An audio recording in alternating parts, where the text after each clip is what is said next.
Tunajitahidi Mheshimiwa Rais kutengeneza kahawa ambayo itaendana na ladha ya wanywaji, hasa vijana. Sukari mnatumia industrial sugar? Naam. Mnatumia industrial sugar kuchanganya? Hapana, tunatumia local sugar. Local sugar ya kawaida brown. Ya Tanzania. Okay. Maana kwenye kahawa inakuwa ni nyeusi na unapotumia sukari yetu nyeusi inafaa vizuri. Tunajitahidi kadiri ya uwezo kutumia mali ya Tanzania. Wengine wanatumia industrial. Inakuwa sio nzuri. Asante. Asante Mheshimiwa Rais, karibu sana.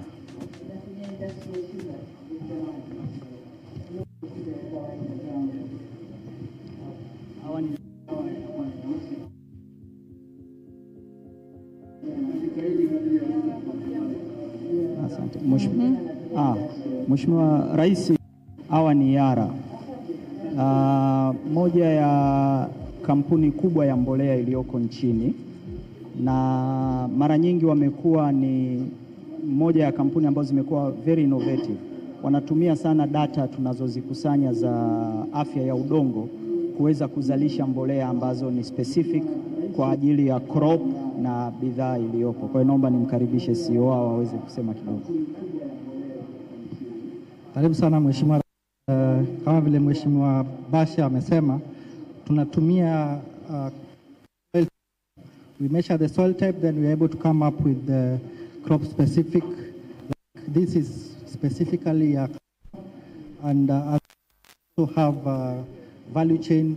Like this is a company in Mbeya, mbolea yetu, then they are able to blend and we are able to sell locally and export. So we are doing mbolea. No, hii si mbolea. Hii ni kahawa imetumia mbolea. Ambayo imetumia mbolea yenu. Yes. Ndio. Okay. Yes. Asante. Na of course ruzuku imesaidia, wakulima wengi asante sana. Watatuelewa tu. Asante. Unakumbuka coffee ni sehemu ya program ya BBT, na hivi tunawatengenea. Sasa hivi tumesign mfuko wa uwezeshaji wa Rais. Kwa hiyo tunaipeleka hii program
ile majengo. Mfano hapa Dar es Salaam tawi litakaa kwenye jengo la TFC ushirika Tawa pale mtaa wa Lumumba.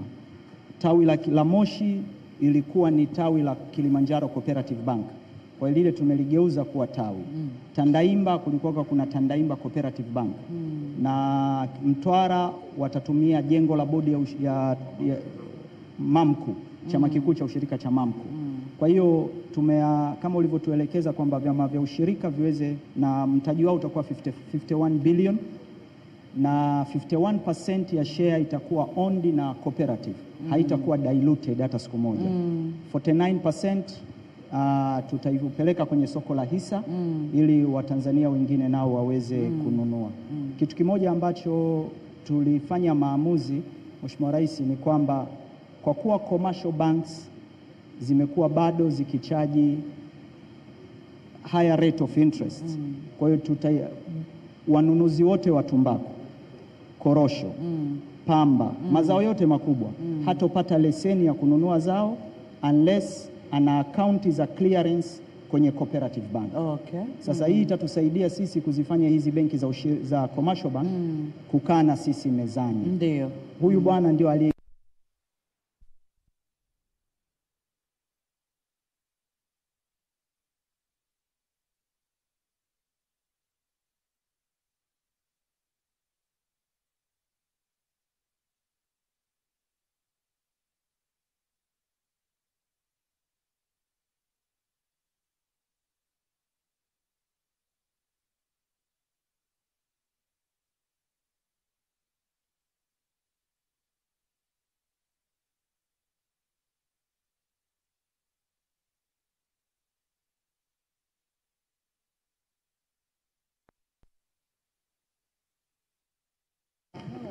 hapa hao wanatokea Mara, ni chama cha ushirika wa Maku na zawadi zao walizopata.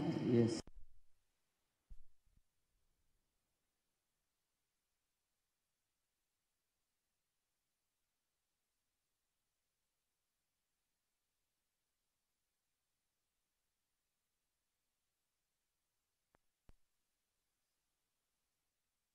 Ni cha Kagera.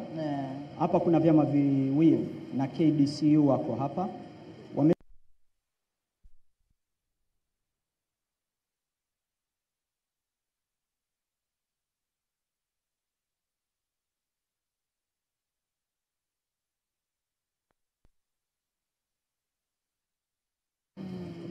Yani tukizungumzia Tanzania tuna viwanda viwili vya instant coffee.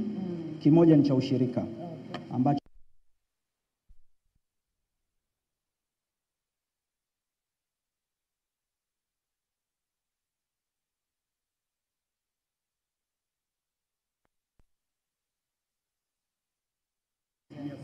asilimia 7. Yes. Kwa hiyo sasa hivi wana export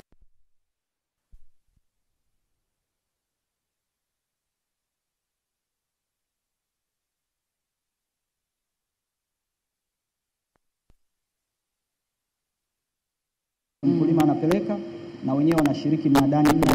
Yes. They are profit making.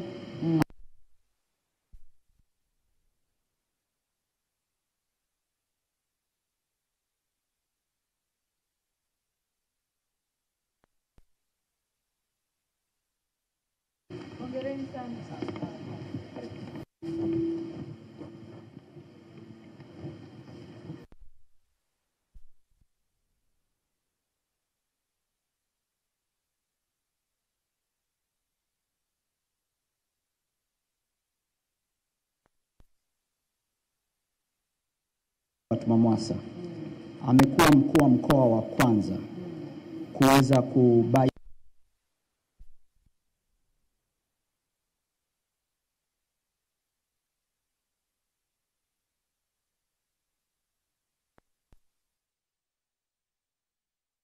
wameshaanza kulima, walitafuta ardhi kama mkoa, sisi kama wizara tukawasupport.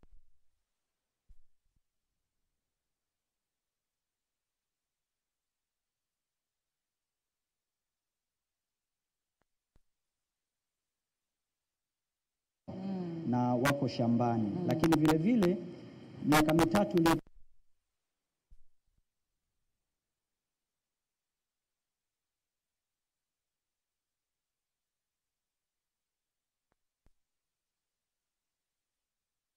serikali kukumbatia, tuka involve private sector. Kwa hiyo sisi tumefanya utafiti, tunawaachia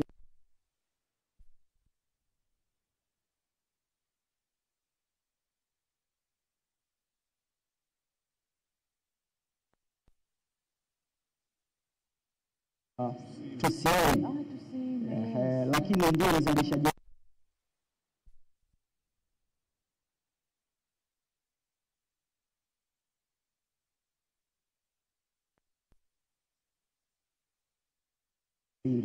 ndio maana tumeweza kufika uzalishaji huu tulionao sasa hivi. Kwa hiyo naomba nimkaribishe kidogo.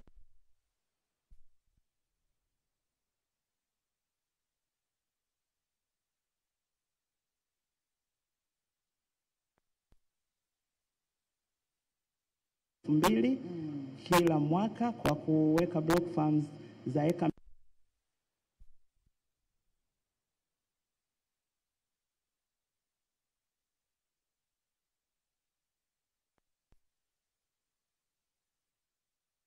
na mbegu bure miche, na kila heka moja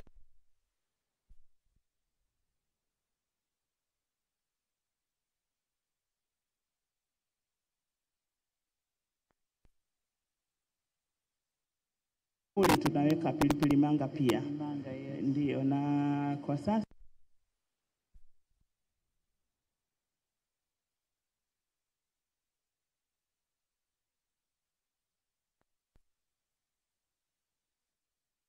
wakasema kama mkoa itakuwa kubwa sana kwetu, kwa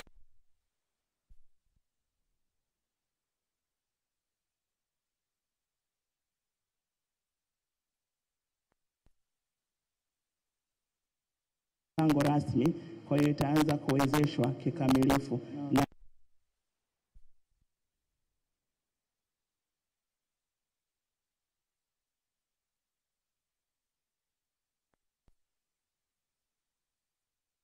Na visima tayari, lakini anaelewa pia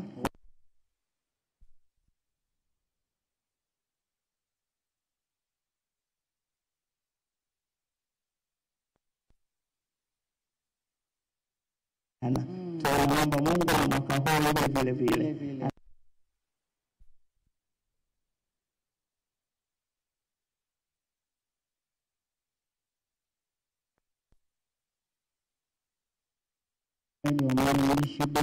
Maana tunapokaa vizuri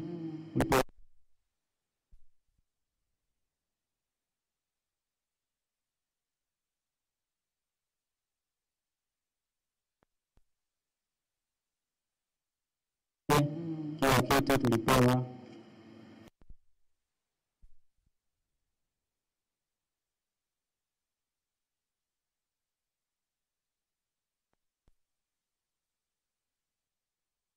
Haya bwana, muendelee vizuri. Asante. Haya, asante.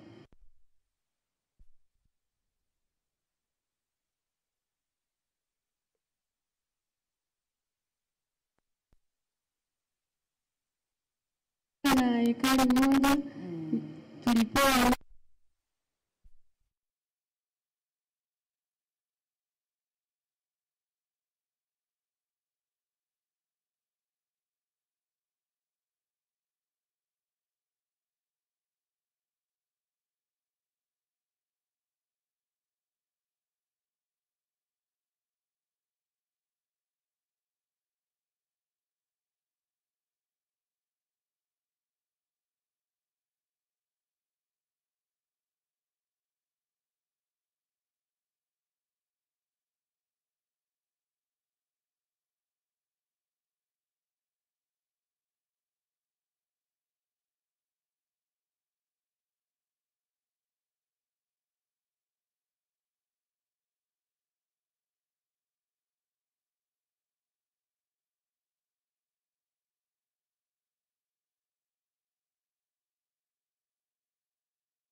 kahawa, kuna ambazo ziko roasted, kuna ambazo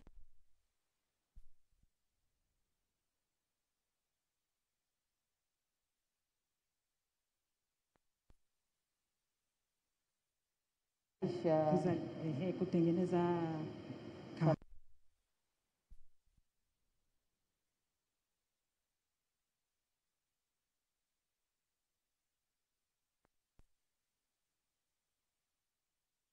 Na tunashukuru kwa ushirikiano. Asante. Asante.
Distinguished delegates, as you can all see now, Our Excellency momentarily will be joining us in the room. And as we can already see, honorable ambassadors and country representatives coming in, this is a sign, a direct sign that we will begin the program momentarily. As they will all be settled and ready to join in, the brass band will usher us on to welcoming the guest of honor into the room and lead us on to the anthems, as I mentioned earlier, to begin with that of Tanzania, the EAC community, the East Africa Community Anthem, and that of the African Union. This will start shortly.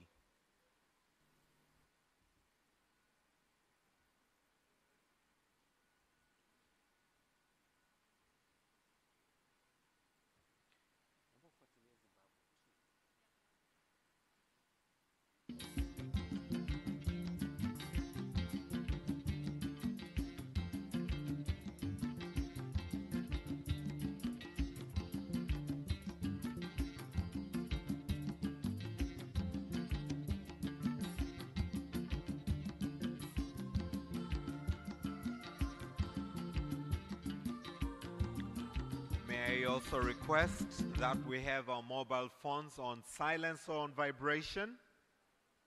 May I request that we keep our mobile phones on silence or on vibration throughout the entire program?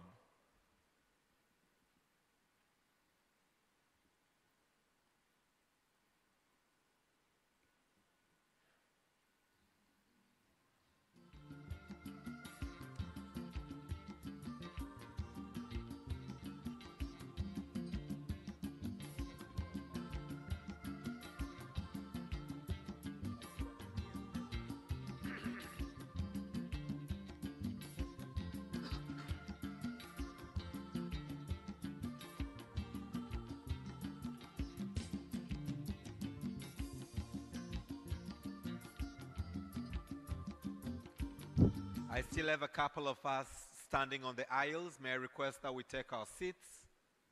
May I request that everyone to please take your seat as we're about to start the program in the venue. If you require any assistance, please do not hesitate to signal, and we'll be more than happy to provide that assistance. But in the meantime, may I kindly request that we all take our seats.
As we continue to see Her Excellency Dr. Samia Suluhu Hassan about to enjoy Africa's auspicious coffee. I believe this is Tanzania's coffee. I would wish to use this opportunity to request that all of us here to have the opportunity to test Tanzania's coffee. We had a presentation yesterday of one of the countries that said they have produced, I think it was Liberia, probably the best coffee or the coffee of Liberia, but I would urge that before we leave Dar es Salaam, before we leave Tanzania, to really have a gist of our coffee. I believe some of us would really wish to have bags packed for us to go with to our countries. As we are looking on to unlocking employment opportunities for the youth in the continent, these are some of the best practices that we truly want to learn, promote, and advocate across the entire African continent.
May I request that we rise now as the guest of honor is coming into the room. Can we all stand? Brass band, please guide us to usher the guest of honor into the room. And as she comes in, may I request that we put our hands together as we are happy that she is with us. Can we all clap our hands?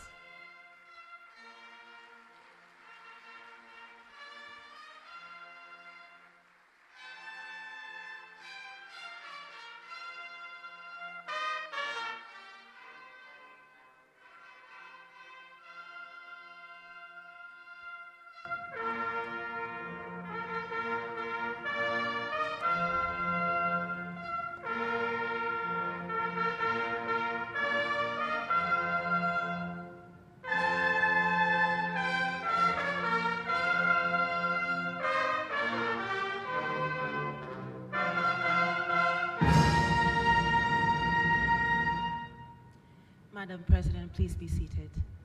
May we all please be seated?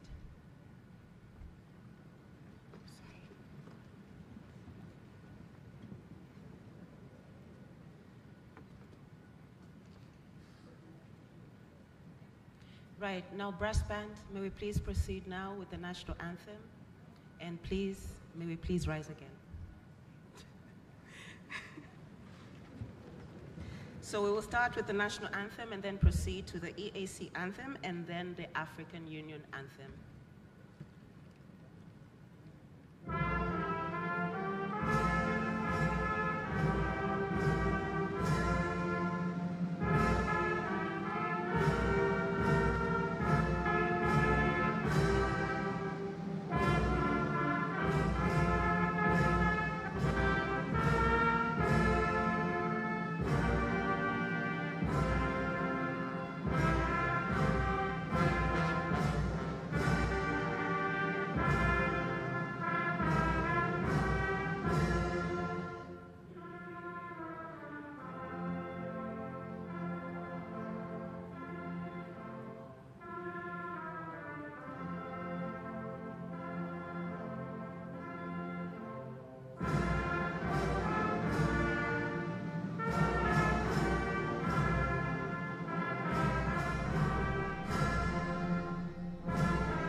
Now we may be seated.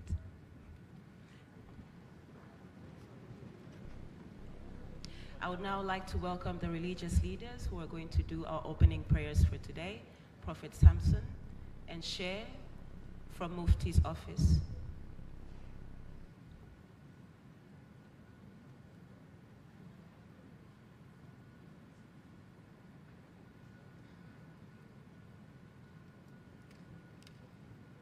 So we'll start with Prophet Samson and then proceed with the Share.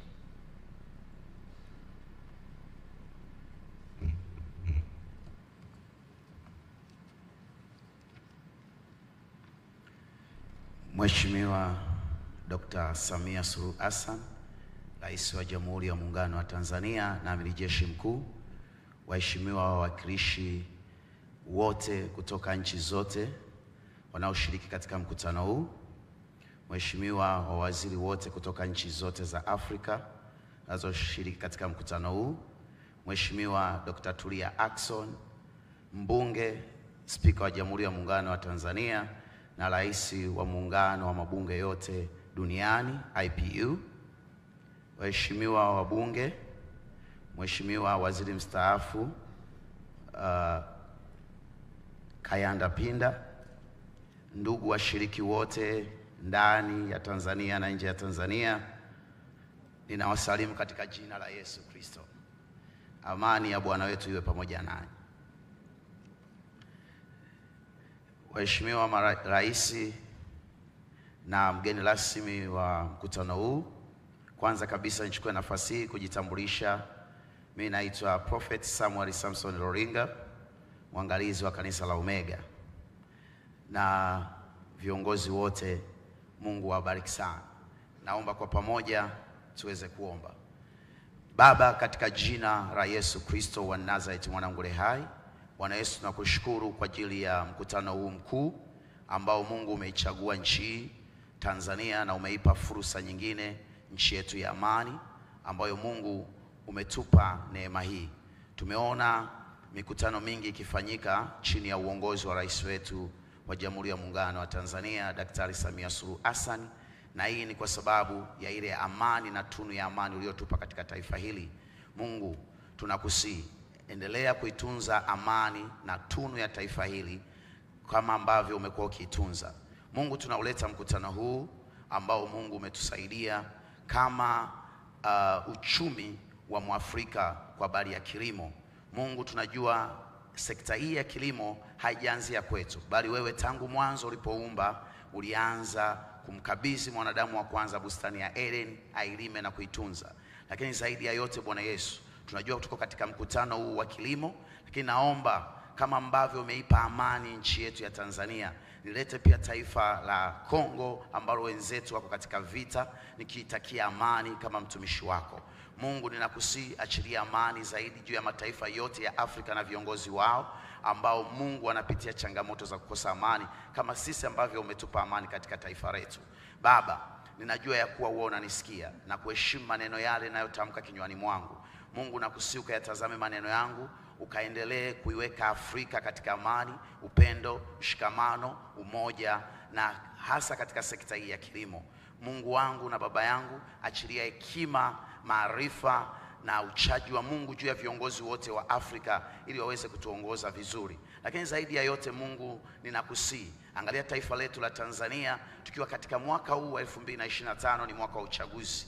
Tupe uchaguzi wa kweli, amani na haki, lakini zaidi utulivu mkubwa chini ya rais wetu Daktari Samia Suluhu Hassan, ili tukafanya uchaguzi tusiwe kama mataifa mengine yalipoingia kwenye migogoro na nguvu zingine za vita wakati wa uchaguzi. Sisi tupe utulivu, amani, mshikamano, upendo na ushirikiano ili tuweze kumaliza uchaguzi huu vizuri. Baba, asante kwa ajili ya neema hii. Asante Bwana Yesu kwa ajili ya haya yote, nikiomba na kuamini katika jina la Baba na la Mwana na la Roho Mtakatifu. Amen. Asanteni sana.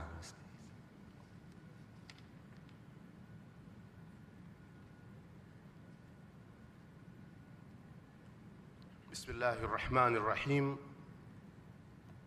Alhamdulillahi Rabbil Alamin, wassalatu wassalamu ala Rasulillahi sallallahu alayhi wasallam. Mwenyezi Mungu muumba wa mbingu na ardhi na vilivyomo ndani yake, tumesimama hapa waja wako wa nchi mbalimbali za Kiafrika kwa ajili ya mkutano huu wa tatu wa mataifa yanayozalisha kahawa barani Afrika. Tunakuomba Mwenyezi Mungu, kama tulivyoanza nawe jana na tuwe nawe leo na tena mpaka mwisho wa mkutano huu, utie baraka, mafanikio na kila kilichojadiliwa katika mkutano huu na kilichopangwa. Tunakuomba Mola wetu, tia mkono wako wa baraka kikatoe tija iliyokusudia, ili wa Afrika waweze kufaidika na zao hili na hatimaye uchumi wetu ukue. Mwenyezi Mungu, tunakuomba uilinde, uhifadhi amani na utulivu wa nchi yetu ya Jamhuri ya Muungano wa Tanzania, na uilinde amani na utulivu katika jamii yetu wote ya nchi za Kiafrika, ili Tanzania imetulia na nchi zetu za Afrika zote zitulie, ili wa Afrika waweze kutulia na kufanya maendeleo kwa faida yao. Mwenyezi Mungu, tunakuomba mlinde, mkinge, mnusuru, muhifadhi rais wetu wa Jamhuri ya Muungano wa Tanzania, mama yetu Samia Suluhu Hassan. Mtie nguvu pale alipodhoofika ya Rab. Muongoze pale ambapo hakuona, mutilie nuru pale ambapo pana giza, na pale ambapo anakosea msamehe, umtie nguvu aweze kutuongoza vizuri kama ambavyo anatuongoza, na hatimaye taifa hili liendelee kuwa ni taifa la amani, ustawi na maendeleo. Mwenyezi Mungu, tunakuomba kwa mkutano huu, yote yanayojadiliwa na yanayopangwa hapa kayasimamie Mwenyezi Mungu, ili aweze kuleta tija inayokusudia, na wageni wetu waendelee kuwa salama hapa Tanzania, na wakitoka watoke wakiwa wana furaha na amani, ili kisiwa chetu kiendelee kiwe na sifa na utukufu. Tunakuomba haya na yote kwa hadhi na cheo cha utukufu wako Mola wetu, na jaha ya mtume wetu Muhammad sallallahu alayhi wasallam. Amin, amin, amin.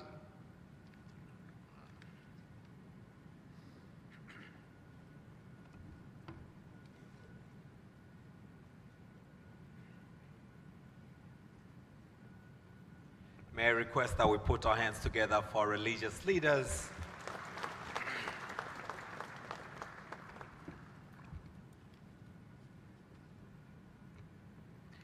Your Excellency Dr. Samia Suluhu Hassan, the President of the United Republic of Tanzania and our guest of honor this morning. I believe all of us are very honored and delighted to have her in our midst. Can we please, all of us, put our hands together for the guest of honor this morning? Asante, asante sana. Your Excellency, allow me to also recognize the presence of Honorable Tulia Jackson, the Speaker of the Parliament of the United Republic of Tanzania. Let's put our hands together for her. Your Excellency, allow me to recognize the presence of Honorable Temesgen Tirunen, the Deputy Prime Minister of Ethiopia. Let's put our hands together for the Deputy Prime Minister. Thank you very much. Honorable guest, Your Excellency, allow me also to recognize in a very special way the presence of Honorable Mizengo Kayanza Peter Pinda, the former Prime Minister, but also the Chairman of the Presidential Food and Agriculture Delivery Council. Thank you so much. Your Excellency, allow me to recognize in a very special way the presence of Honorable Prosper Dodiko, Minister of Agriculture of the Republic of Burundi and IACO Chairman. Delighted to have you with us.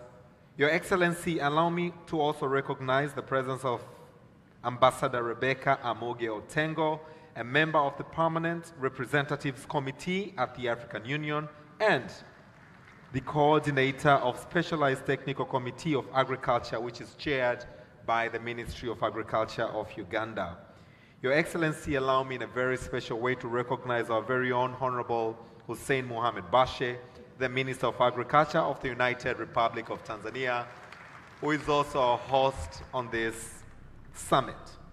Your Excellency, allow me now to recognize all other ministers from the United Republic of Tanzania present, but I would also like to pick at this juncture and recognize all other ministers, and I will call them by name representing their respective countries, to begin with Honorable Wycliffe Oparanya, Cabinet Secretary, Ministry of Cooperative and Micro and small enterprises from Republic of Kenya.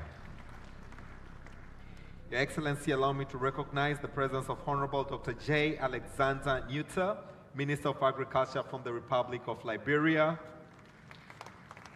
With us also, Your Excellency, we have Honorable Eric Rigamba, Minister of State for Agriculture and Animal Resources from the Republic of Rwanda, who is also the Vice Chairman of AYACO. Your Excellency, allow me to recognize the presence of Honorable Kiakulaga Fred Bwino, Minister of Agriculture, Animal Industries and Fisheries from the Republic of Uganda. Delighted to have him with us. Your Excellency, allow me to recognize in a very special way the presence of Honorable Davis Marapira, Deputy Minister of Land, Agriculture, Fisheries, Water and Rural Development from the Republic of Zimbabwe. Your Excellency, allow me to recognize the presence of Mr. Anselm Gutson, the Secretary General, Coordinator Committee for Coffee and Cocoa Sector from Togo. Your Excellency, allow me to recognize the presence of His Excellency Ambassador Solomon Rutega, the Secretary General of AYACO. Your Excellency, allow me to recognize the presence of His Excellency El Badwi Mohammed, Dean of the African Diplomatic Group, Ambassador of the Union of Comoros to the United Republic of Tanzania. But also at this juncture, allow me to recognize all Excellencies ambassadors present. I would also like to recognize in a very special way Honorable Albert Chalamila, the Regional Commissioner for Dar es Salaam region. Let's give him a round of applause. He's our host in the region, but also allow me, Your Excellency, to recognize the presence of all regional commissioners present. I would also like Your Excellency to allow me to recognize the presence of honorable members of parliament present. I would also like to recognize the presence of Mr. Gerard Mweli, the Permanent Secretary in the Ministry of Agriculture, recognizing all other permanent secretaries present. I would also like to recognize the presence of respective board chairs and board members from various boards under the Ministry of Agriculture. Your Excellency, allow me to recognize all heads of government agencies and public institutions present. I would also like to recognize all heads of the private sector present, distinguished representatives from various ministries present. As we are looking on to unlocking the youth opportunity in the coffee value chain, Your Excellency, allow me to also recognize the presence of all the young people, the youth who are here with us. Can all the youth in the room please clap your hands for the guest of honor? Your Excellency, we are also having a number of parliamentary committees. I would also like to recognize the chairs and the members of the parliamentary committees present with us this morning. I would also like to recognize and thank once again our religious leaders, members of the press, invited guests, ladies and gentlemen, Jamhuri ya Muungano wa Tanzania. Once again, allow me to say this is a coffee summit, and coffee is meant to give us the energy we need for the day. Jamhuri ya Muungano wa Tanzania. Your Excellency, this is the third G25 African Coffee Summit, which mirrors on unlocking employment opportunities for the youth through regeneration of the African coffee industry. This is the presidential summit, Your Excellency, and may it continue to please you that later on during the program, you lead us to witness the signing ceremony of the Dar es Salaam Declaration. Your Excellency, allow me now to invite Ambassador Solomon Rutege, the Secretary General of Inter-African Coffee Organization, for his opening statement, which will be followed by Honorable Prosper Dodiko, Chairman of AYACO, and the Minister of Agriculture from Burundi. As we will start with Honorable Prosper Dodiko, Chairman of AYACO, to be followed by Honorable Bashe. As he comes, please let's put our hands together for him. Karibu, karibu sana.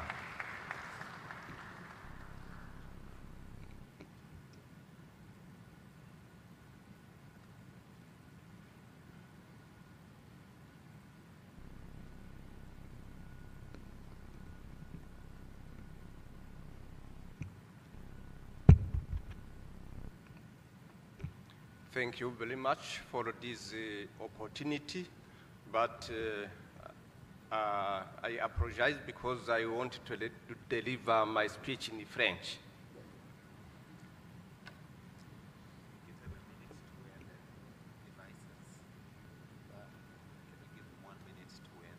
Yes.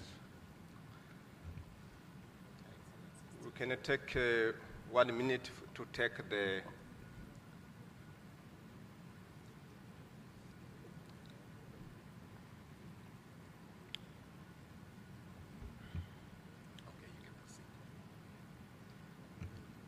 Votre Excellence, Madame la Présidente Samia Suluhu Hassan, Présidente de la République unie de la Tanzanie, Excellences, distingués délégués, Mesdames et Messieurs, au nom des États membres de l'Organisation internationale du café, OIC, je voudrais exprimer notre gratitude et notre reconnaissance à Son Excellence Samia Suluhu Hassan, Présidente de la République unie de la Tanzanie, et à son gouvernement pour avoir accueilli le 3e sommet africain du café du G25.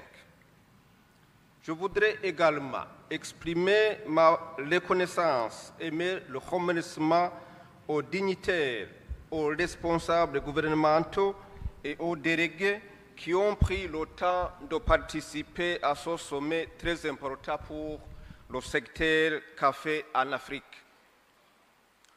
Je voudrais féliciter les chefs d'État des pays membres de l'Organisation interafricaine du café OIC pour leur soutien indéfectible dans le cadre de la présentation de la déclaration de Kampala lors de la 37e Assemblée des chefs d'État de l'Union africaine qui s'est tenue en février 2024. La déclaration demandait l'inclusion du café dans l'agenda 2063 de l'Union africaine, ainsi que la nomination de l'OIAC en tant qu'agence spécialisée du café, au sein, bien sûr, de l'Union africaine. Les 2 requêtes de cette déclaration ont été adoptées par l'Assemblée des chefs d'État de l'Union africaine. Aujourd'hui, nous sommes réunis pour aborder le défi le plus important auquel sont confrontés la majorité des pays africains, le chômage des jeunes. Le thème de ce sommet a été soigneusement choisi pour aborder la question de la création d'opportunités pour les jeunes à régénérer l'industrie africaine du café. L'Afrique, le 2e plus grand continent, compte le plus grand nombre de pays producteurs de café. Le café est le moyen de subsistance ni mzalishaji de 60 millions de mkubwa personnes wa kahawa sur le continent. na tumekuwa tukizalisha zaidi ya kahawa na ambapo watu zaidi ya milioni 65 barani Afrika wamekuwa wakizalisha kahawa, na tungependa kuifanya idadi hii ya wakulima wa kahawa iwe maradufu zaidi. Na leo hii tunapokutana katika mkutano huu, uzalishaji na tija na ongezeko la thamani la kahawa vimekuwa bado ni changamoto, hasa kwa sababu nchi zetu hazitumii kahawa inayozalishwa ndani ya bara letu. Hadi kufikia mwaka 2050, bara letu na nchi zetu zinatarajiwa kuzalisha kahawa nyingi zaidi, na hii inaonyesha kwamba kutakuwa na hitaji kubwa zaidi la kahawa katika soko la Afrika na dunia kwa ujumla. Kwa sasa tunao wakulima ambao wanatamani kunufaika zaidi na sekta hii ya kahawa katika masoko ya kimataifa. Kwa bahati mbaya, sisi tumekuwa tukitumia asilimia ndogo sana ya kahawa ambayo tumekuwa tukizalisha wenyewe katika nchi zetu. kwa sehemu kubwa kahawa yetu imekuwa ikiuzwa nje kama kahawa ghafi, na kahawa hiyo inarejeshwa kwenye nchi zetu na kununuliwa na sisi wenyewe. Na hata hivyo, kwa bahati mbaya, uuzaji wa kahawa nje ya nchi na uzalishaji wa kahawa umekuwa ukiporomoka kwa miaka mingi, na sababu mojawapo ya kuporomoka huko kwa uzalishaji wa kahawa ni pamoja na magonjwa, mabadiliko ya tabia nchi, changamoto zinazowakabili wakulima, lakini pia ukosefu wa masoko ya kahawa na kukosekana kwa miundombinu bora ya kuongeza tija na uzalishaji. Na changamoto hizi zote zinaathiri uzalishaji wa kahawa Afrika, na ninatumaini ni jukumu letu sisi wote kwa pamoja kushughulikia changamoto hizi. Ningependa kubainisha changamoto kubwa ambazo zinawakabili wakulima wetu ni pamoja na bei ndogo ya kahawa, na hii inatokana na ukosefu wa masoko. Wakulima wetu hawafikii masoko moja kwa moja, lakini pia kumefanyika jitihada mbalimbali na jitihada hizi zinaendelea kufanyika, lakini jambo la muhimu ni kuhakikisha tunavutia vijana na tunajielekeza zaidi katika kuwaongezea umahiri, kuvutia ajira zaidi kwa vijana, utawala bora na masuala ya ulinzi na amani. Vyote hivi vitawavutia vijana, lakini jambo la muhimu zaidi ni kwamba tunataka kuwa na mkataba wa kushirikiana, nchi wanachama kushirikiana ili kuweza kuongeza tija na uzalishaji wa zao la kahawa. Ninatumaini kwamba nchi wanachama zitatamani kushughulikia changamoto ya bei ya kahawa,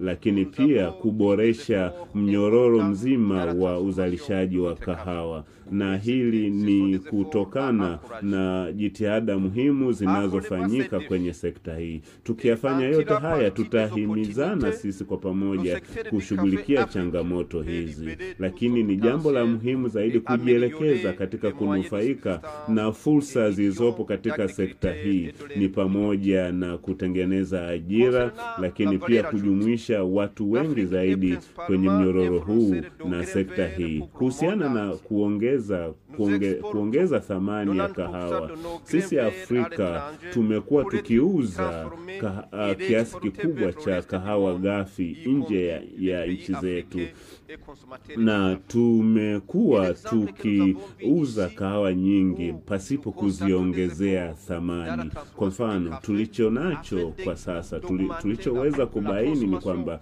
katika uzalishaji wa kahawa tumekuwa na changamoto ya matumizi ya kahawa ndani ya nchi zetu, na ni jambo ambalo kila moja angetamani kujivunia matumizi ya kahawa ndani ya nchi zetu.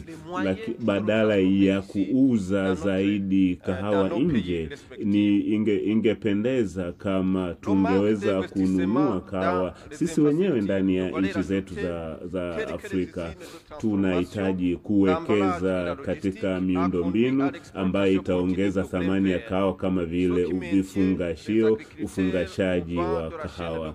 Tunatarajia kuongeza uzalishaji, hasa kama tutajielekeza vizuri kwenye kuongeza thamani. Pasipo kuleta mageuzi kwenye sekta ya kahawa, hatutaweza kutengeneza fursa nyingi zaidi za ajira kwa vijana, na tutahitaji kuwa na uwekezaji zaidi kwenye sekta hii ya kahawa. Ni jambo la muhimu kuzingatia kwamba nchi na serikali za Kiafrika kwa kushirikiana na sekta binafsi na wadau binafsi tutaendelea kushirikiana kwa pamoja ili kuboresha mifumo ya kilojistiki pamoja na kuongeza matumizi ya kahawa ndani ya nchi zetu. Tukiongeza thamani ya kahawa ndani ya nchi zetu, tutatengeneza ajira zaidi, lakini pia tutaondoa utegemezi wetu wa kuagiza kahawa kutoka nje. Kuhusiana na kahawa kutumika ndani ya nchi zetu, zetu. Hii itafanya kwamba tukichakata kahawa ndani ya nchi zetu, tutaifanya kahawa inunulike na kutumika katika nchi zetu, na hivyo kuchochea uchumi wa nchi zetu za Kiafrika. Tunapenda kuzipongeza nchi zinazofanya hivyo, tujifunze kwenye hizo nchi kama Brazil, Indonesia ambazo zimewekeza zaidi katika kuchakata kahawa wao wenyewe. Sisi Afrika kwa bahati mbaya tunatumia zaidi ya nusu ya kahawa kutoka nje kuliko kile tunachokizalisha, na kiutamaduni inaonyesha kwamba sisi ni watumiaji wazuri wa kahawa, na tunaweza kujifunza kutoka Ethiopia ambao wao wamefanikiwa kuzalisha, lakini pia wanatumia kahawa. Tuna watu zaidi ya bilioni 1.5 Afrika ambao ni kiasi kikubwa na ni mtaji mkubwa, na tukiweza kutengeneza fursa nyingi za kahawa, fursa nyingi kupitia kahawa, tutanufaisha vijana wengi zaidi.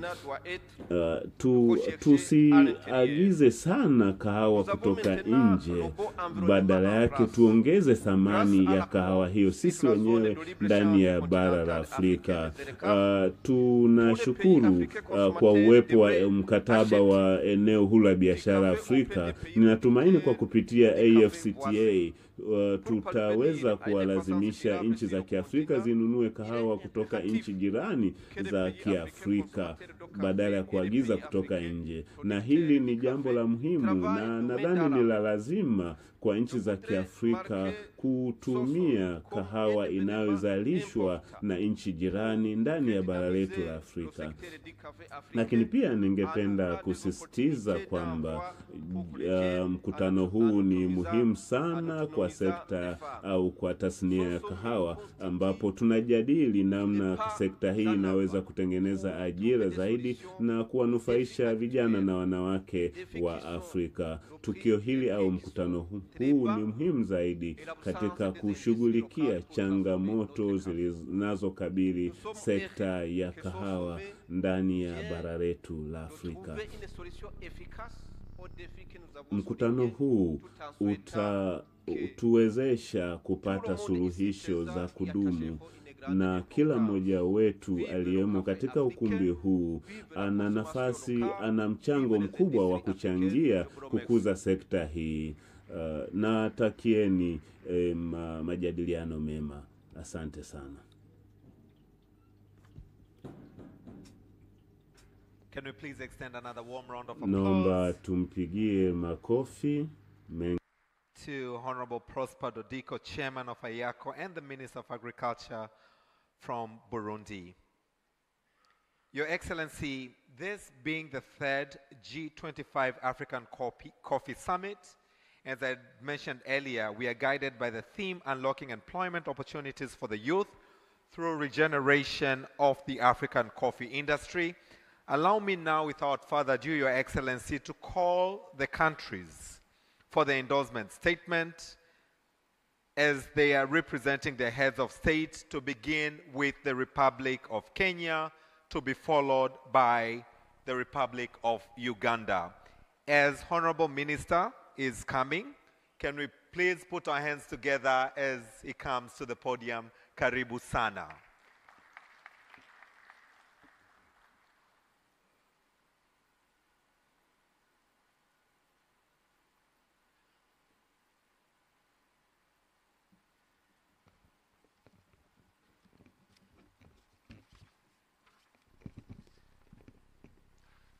Your Excellency, Dr. Samia SULUHU Hassan, President of the United Republic of Tanzania, the Deputy Prime Minister of Ethiopia, Honorable Hussein Pashe, the Minister for Agriculture of Tanzania, Honorable Minister for Agriculture from Burundi, who is the chair of AYACO, ministers from various countries of the G25 members of states, permanent secretaries, Ambassador Solomon Rutega, Secretary General of AYACO, distinguished delegates, leaders of the coffee industry. Your Excellency, this is a speech from His Excellency Dr. William Samoei Ruto, the President of the Republic of Kenya and the Commander-in-Chief of the Defense Forces. And before I do so, he has conveyed greetings to you and from the people of Kenya. I read verbatim. It is an exciting moment to join the third G25 African Coffee Summit, a great gathering that is meant to discuss a matter that is very clear to all of us, coffee. As we say in my country, kahawa ni dola. Indeed, coffee is a global commodity of immeasurable value to our economies. We converge here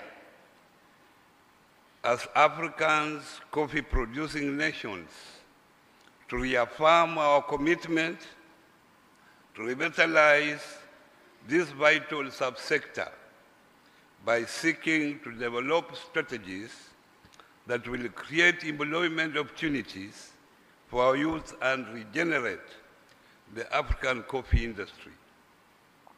The theme of the summit, Unlocking Employment Opportunity for the Youth through Regeneration of the African Coffee Industry, speaks to the African Union Agenda of 2063 programs and youth development policies. Africa's youth population is our greatest asset, yet their participation in the coffee sector remains limited due to structural changes.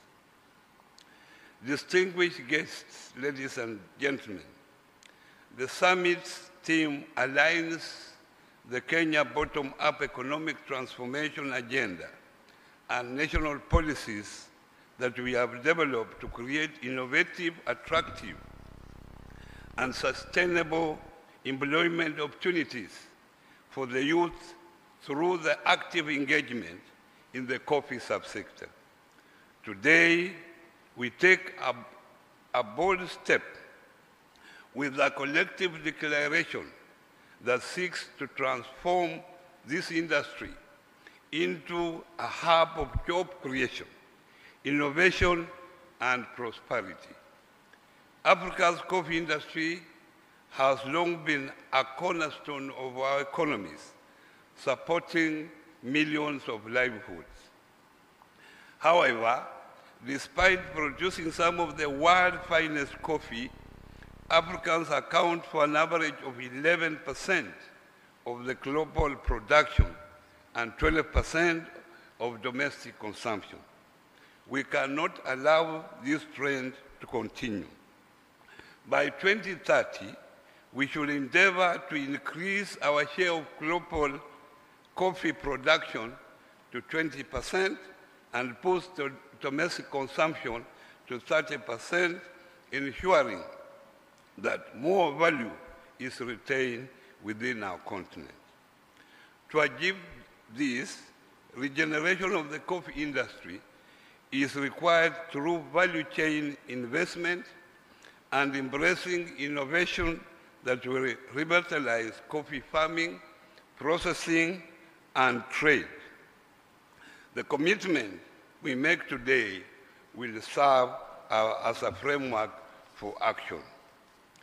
Your Excellency and honorable ministers, Kenya, like many of our African counterparts, has a rich coffee heritage. Our high-quality Arabica coffee, known for its distinct acidity, has positioned us among the leading producers. However, despite immense potential, the sector faces challenges just like other coffee producing countries on the continent. These include aging farmers, low youth participation, climate change, and volatile markets. If we do not act now, we risk diminishing the very industry that has been the backbone of many of the rural economies. Your Excellency, fellow Africans, today we call to action that we must commit to here in Dar es Salaam is to work together as the African Union member states. The commitments we make today demand bold leadership, collaboration, and sustained investment. Governments must create enabling policies while the private sector, financial institutions, and development partners must join forces to drive innovation and sustainability. Most importantly, we must empower the youth to take charge of the industry by providing them with access to finance and technology, training, and opportunities along the entire coffee chain, value chain. The declaration signed here will define the future of African coffee industry and, by extension, the economic empowerment of our people. Your Excellency, fellow Africans, Kenya takes its pride of place by solidly endorsing the Dar es Salaam Declaration that, among other objectives, seeks to boost production, prioritizing intra-Africa trade, and fostering value addition. Let us move forward in solidarity, determination, and commitment to building a coffee sector that is resilient, innovative, and led by the youth of Africa. As I conclude, may I please remind you that while you may not buy happiness, you can buy African coffee and build Africa. Asanteni sana, Mungu awabariki.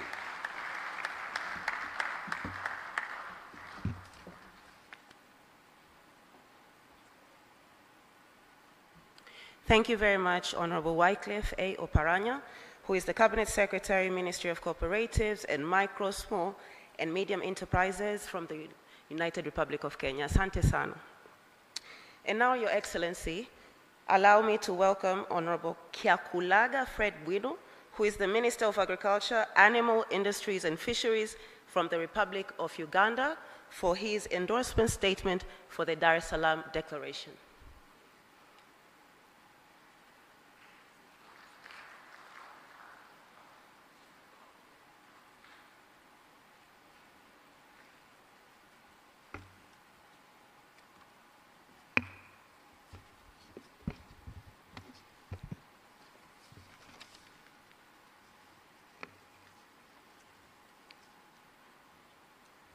Your Excellency, the President of the United Republic of Tanzania, Mama Dr. SULUHU Hassan,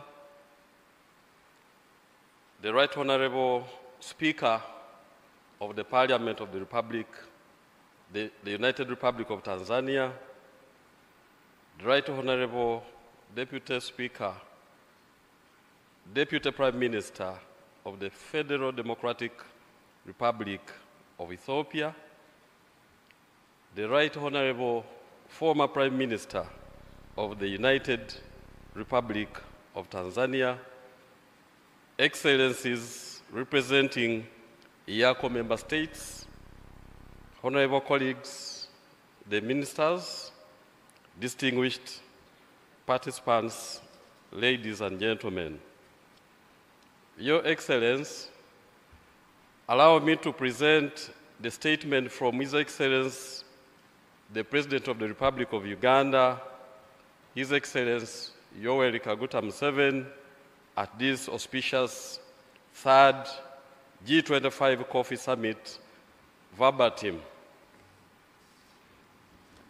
And you'll allow me to adopt the protocols that I've already elaborated.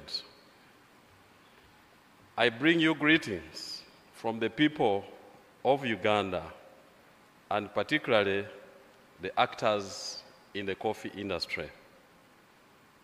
I wish to thank you, Your Excellency Samia, SULUHU, and our Tanzanian brothers and sisters for the warm hospitality accorded to the Ugandan delegation since arriving in this beautiful city of Dar es Salaam. I also thank you for hosting us for this third G25 African Coffee Summit. Excellencies, coffee is a strategic commodity in many of our countries. It is vital for economic growth, foreign exchange earnings, and the livelihood of millions of our citizens involved in the enterprise at various stages of the coffee value chain. I thank the government of Tanzania for its continued commitment to advancing Africa's coffee industry. The convening of this summit in Tanzania is a testament to the country's dedication to promoting coffee as a strategic commodity for economic transformation across our continent. I also thank the Inter-Africa Coffee Organization, IACO, for their continued leadership in championing the cause of the African coffee.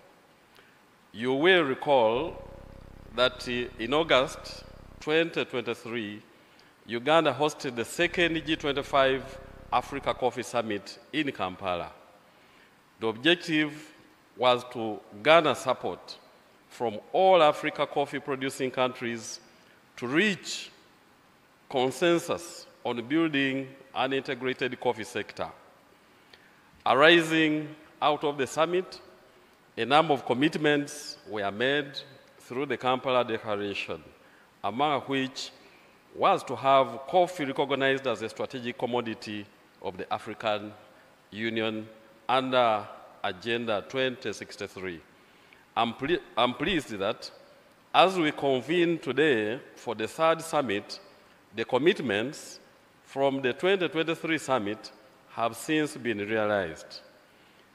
At the 37th Ordinary Session of the Assembly of the Heads of State and Government of the African Union in February 2024 in Addis Ababa, the Kampala Declaration was unanimously adopted. As we gather today in Dar es Salaam, we must build on the momentum generated in Kampala. This third summit provides another opportunity to assess progress, address emerging issues, and forge a collective path forward. You are aware that Africa produces some of the world's greatest coffee, yet the continent still does not fully benefit from this immense value. In Uganda, for instance, we produce 8.2 million bags of coffee. That is about 500,000 metric tons. Out of these, 6.2 million bags were exported as per the 2023 statistics, but only a small fraction of about 1 metric ton was processed at home. The rest is just sold as raw coffee, which serves as a raw material to Europe and the rest of the importing countries.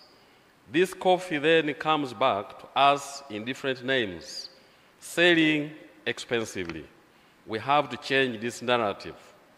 Through enhanced value addition, better market access, and policies that prioritize farmers' welfare, we can ensure that African coffee commands the respect and value it deserves on the global stage.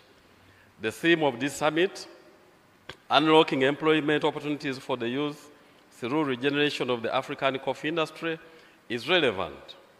Africa has the youngest population in the world, and we must harness this demographic dividend to revitalize our coffee sector. In Uganda, more than 73% of the country's population are youth under the age of 30. We have been advising our people that agriculture, if managed well, can solve one of our greatest challenges, youth unemployment. But for this to happen, we must show the value in agriculture and address the challenges in relation to quality inputs, value addition, and market access, especially intra-Africa trade. We must therefore prioritize investment in the youth if we are to regenerate the African coffee industry.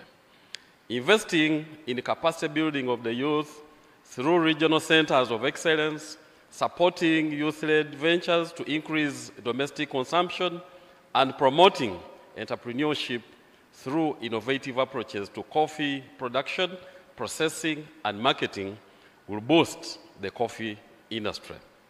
The G25 African coffee-producing countries must prioritize strategic investment to catalyze value addition and enhance economic outcomes. Uganda remains steadfast in its support for the G25 initiatives and stands steady to work with all member states to ensure that Africa's coffee industry thrives, both in quantity and quality.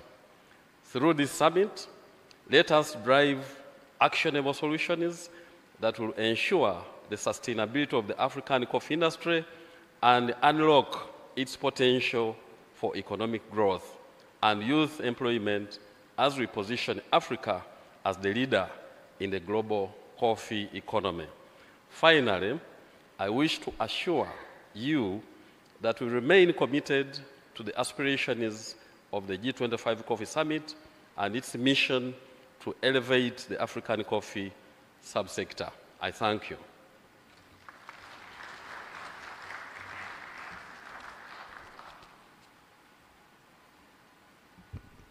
Can we please extend another round of applause to Honorable Kyakulaga Fred Bwino of the Republic of Uganda for your endorsement statement on the Dar es Salaam Declaration, Your Excellency. Allow me now to invite Honorable Eric Rigamba, Minister of State for Agriculture and Animal Resources of the Republic of Rwanda, for the endorsement statement of the Dar es Salaam Declaration, to be followed by that of Togo. As he comes, let's give him a warm round of applause.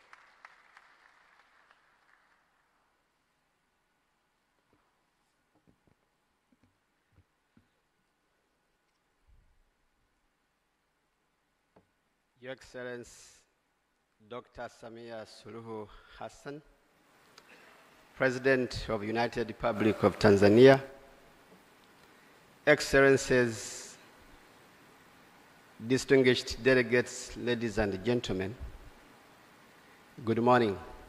Good morning.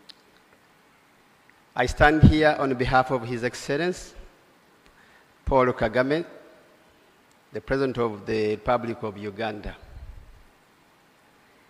I wish to bring warm greetings from the people of Rwanda, and I would like to add my voice thanking you, Your Excellency, Dr. Samia SULUHU Hassan, and the government of the United Republic of Tanzania for hosting the third G25 African Coffee Summit. Since we arrived, we are treated like brothers and sisters. People are very warm everywhere we go, and the experience is very remarkable.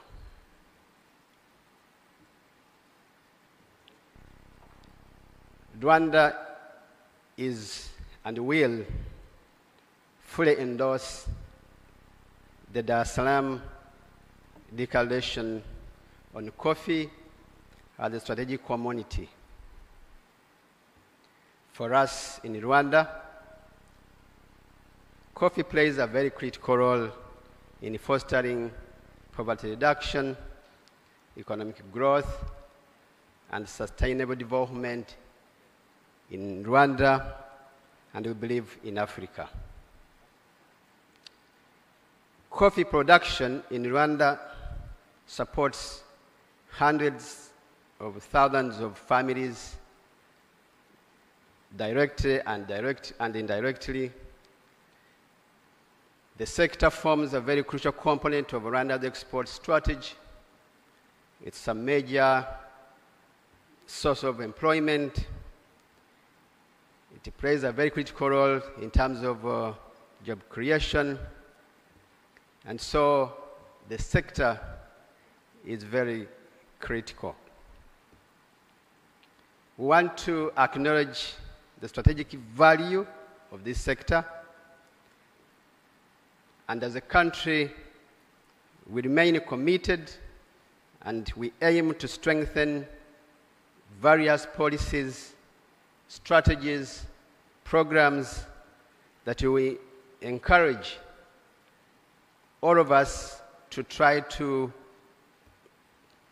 deal with the challenges the sector is facing and be able to optimize the opportunities it offers.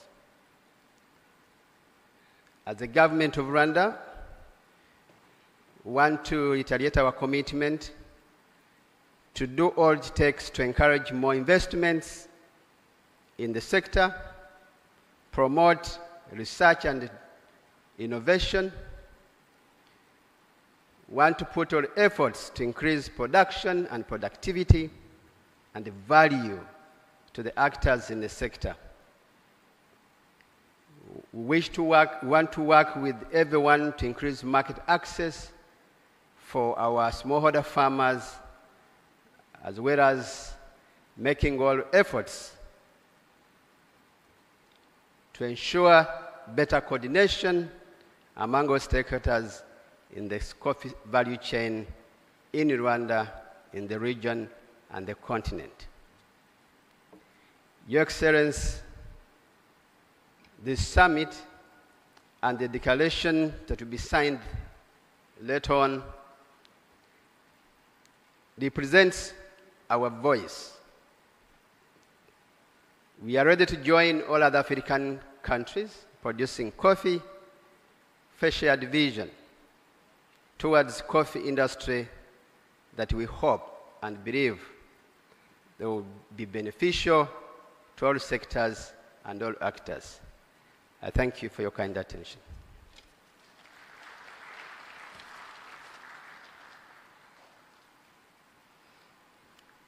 Thank you very much, Honorable Eric Rugamba, Minister of State for Agriculture and Animal Resources. And now, Your Excellency, allow me to welcome Mr. Anselme Gouton, who is the Secretary General Coordination Committee for Coffee and Cocoa Sectors of Togo, for his endorsement statement that will also be followed by the Deputy Prime Minister, Honorable His Excellency Temesgen Tirune, from the Federal Democratic Republic of Ethiopia.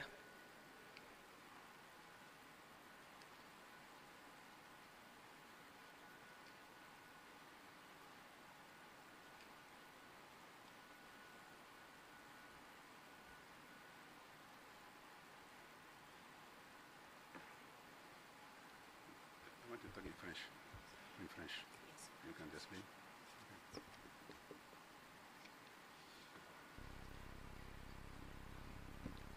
Thank you, MC.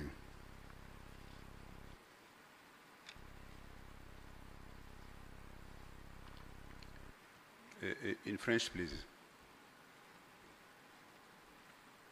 Tafadhali tuvae vifaa vya ukalimani. Excellence, Dr. Samia. Mheshimiwa Dr. Samia Suluhu Hassan,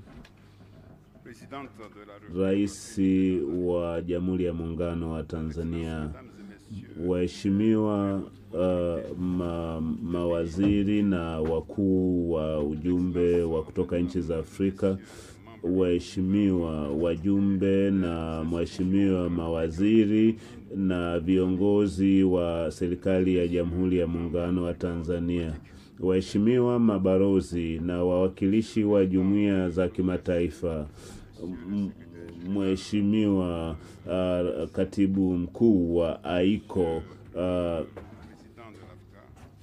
Mheshimiwa rais au mwenyekiti wa Afrika, waheshimiwa wajumbe wa AICO, waheshimiwa mawaziri na wajumbe waalikwa, itifaki zote zikiwa zimezingatiwa.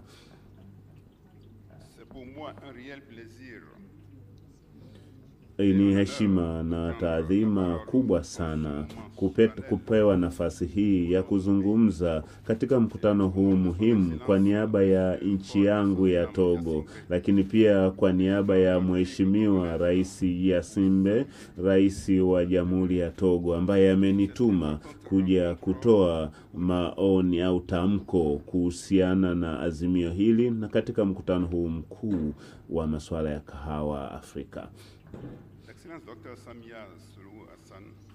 Mheshimiwa Dr. Samia Suluhu Hassan, rais wa Jamhuri ya Muungano wa Tanzania,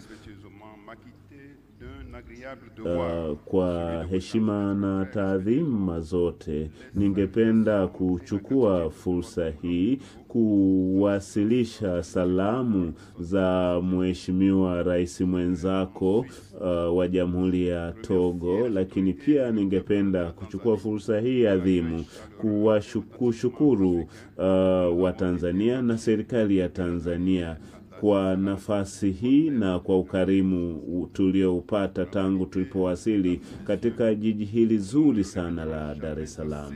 Tumefurahia uwepo wetu hapa, mabibi na mabwana. Hatuna maneno ya kutosha sana kuelezea kuhusu umuhimu wa kahawa katika chumi zetu za bara la Afrika, hasa nchi zinazozalisha kahawa, yani nchi 25 za Afrika zinazozalisha kahawa zimeamua kufanya mkutano huu ambao ni wa muhimu sana, na ni jambo la muhimu sana kuamua kuhusu kahawa kwa sababu ni zao la kimkakati na limeingizwa katika ajenda ya Umoja wa Afrika ya 2063. Uamuzi huu ulianza mchakato wake mapema 2023 na 2024 wakati wa mkutano mkuu wa kuwa nchi waliamua zao hili la kimkakati. Na sisi Afrika tumekuwa tukizalisha 11% tu, na Ethiopia wanauza nje zaidi ya 25% ya kahawa ghafi. Kwa hiyo tunapenda kupongeza kamati ya maandalizi ya mkutano huu kuhusu kahawa kwamba kauli mbiu hii ya kufungua fursa za ajira kwa vijana kupitia mapinduzi ya sekta ya kahawa ni kauli mbiu muhimu kwa ajili ya kushughulikia changamoto zinazokabili sekta ya kahawa Afrika, kwa sababu tunalenga zaidi kutengeneza fursa kwa wanawake na vijana, na pia tunajadili changamoto zinazokabili bara letu kuhusiana na matumizi ya kahawa. Mheshimiwa Rais Samia Suluhu Hassan, rais wa Jamhuri ya Muungano wa Tanzania, waheshimiwa mawaziri, wajumbe wa mkutano huu pamoja na nchi wanachama wa AICO, mwaka 2020 Togo tulianzisha mpango mkakati unaolenga kuongeza thamani katika mazao ya kilimo na kahawa ikiwa miongoni mwa mazao hayo. Na kwa sasa tumeandaa mpango mkakati kwa ajili ya sekta ya kahawa kwa kushirikisha wadau mbalimbali pamoja na serikali. Na tumekuwa na mpango wetu huu ambao tunatarajia tutaanza kupata matokeo mazuri mwaka 2030, na tukilenga zaidi kuongeza thamani ya kahawa, lakini pia kulinda mazingira ili uzalishaji wa kahawa usiathiriwe, lakini pia tunajielekeza namna ya kuongeza thamani ya kahawa na kutengeneza mazingira bora ya kimasoko kwa ajili ya kahawa. na kuweza kuongeza thamani ya kahawa kwa kupitia wazalishaji wa ndani kabla haijauzwa nje. Na lakini pia tumekuwa na jitihada mbalimbali tulizozianzisha za kuhusisha teknolojia katika uzalishaji.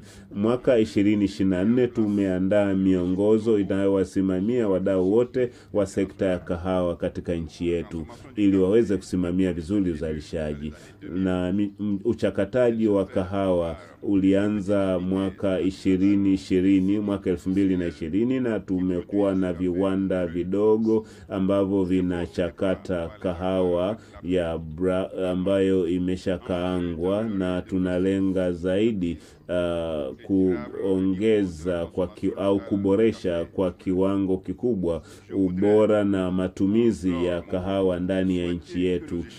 Sehemu kubwa ya kahawa inayozalishwa ndani ya nchi yetu iliwe au itumike na wananchi wa Togo. Kwa kuhitimisha hotuba yangu, napenda kueleza kwamba tunapaswa kuwa na dhamira thabiti kuimarisha sekta hii, na nchi yetu imedhamiria na inaahidi kutekeleza majukumu mbalimbali ya kusimamia maendeleo katika sekta ya kahawa. Na ninatumaini kwa pamoja tukishirikiana kwa maana ya nchi 25 zinazozalisha kahawa tunaweza tukafanikiwa. Napenda kumshukuru Mheshimiwa Rais Dr. Samia Suluhu Hassan, Rais wa Jamhuri ya Muungano wa Tanzania, na ninyi nyote kwa kunisikiliza. Asanteni sana.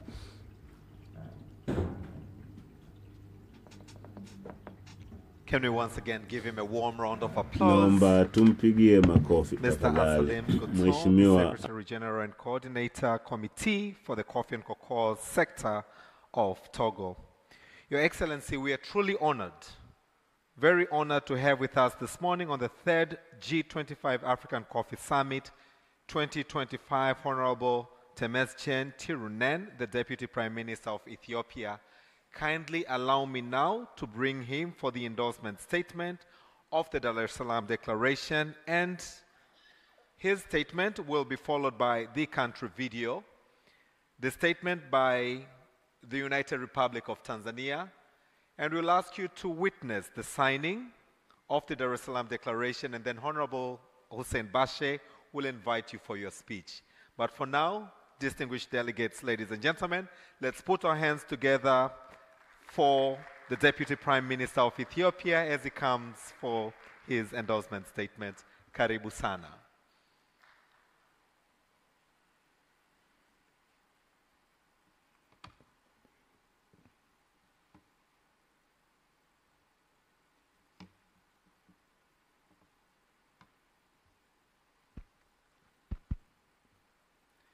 Your Excellency, President Samia Suluhu Hassan, President of the United Republic of Tanzania, Excellencies, Head of Delegations of G25 African coffee production countries, Your Excellency, Ambassador Solomon Rittiga, Secretary General of Inter-Africa Coffee Organization, IACO, Excellencies, Ministers, Honorable Ambassadors, and representatives of intergovernmental organizations, distinguished invited guests, ladies and gentlemen. As an Ethiopian, I take coffee very seriously. It is in our history, our culture, even our bloodstream. In fact, legend has it that an Ethiopian goat discovered coffee when it started jumping around like it had just won the lottery after nibbling on some coffee cherries. Now, that goat may not have known it at the time, but it sparked an entire global industry. I am truly honored to be here and extend my deepest gratitude to the people and government of Tanzania for the warm welcome. I bring you greeting from the birthplace of coffee. I am delighted to take part in this conference as we deliberate on how to make coffee a key driver of Africa's economic growth. I particularly commend the government of Tanzania, the Inter-African Coffee Organization, and all stakeholders who have made this event a success. For Ethiopia, this year's G25 African Coffee Summit is special for two reasons. First, we meet just after the 38th African Union Assembly, where our leaders committed more than ever before to realize Agenda 2063, our collective vision for a prosperous and self-reliant Africa. Second, this summit comes at a time when Ethiopian coffee is reaching new heights in global exports. It is a moment of opportunity. Excellencies, Ethiopia is Africa's leading coffee producer and ranks third in the world. Yet, like all of you, we face significant challenges: climate change, price fluctuation, shifting global regulations. The question before us is simple. How do we ensure African nations are the primary beneficiaries of African coffee? I am encouraged by the progress we have made. For the first time, coffee has been recognized as a strategic commodity in African Union Agenda 2063. We have also successfully established IACO as a specialized agency of the African Union, but this is just the beginning. Now we must focus on mobilizing resources for projects that enhance production, promote domestic consumption, and strengthen intra-African trade, particularly through IFCFTA. Excellencies, this summit is also a platform to share best practices. In Ethiopia, we have made great stride, earning $1.43 billion from exporting 300,000 metric tons of coffee last year alone.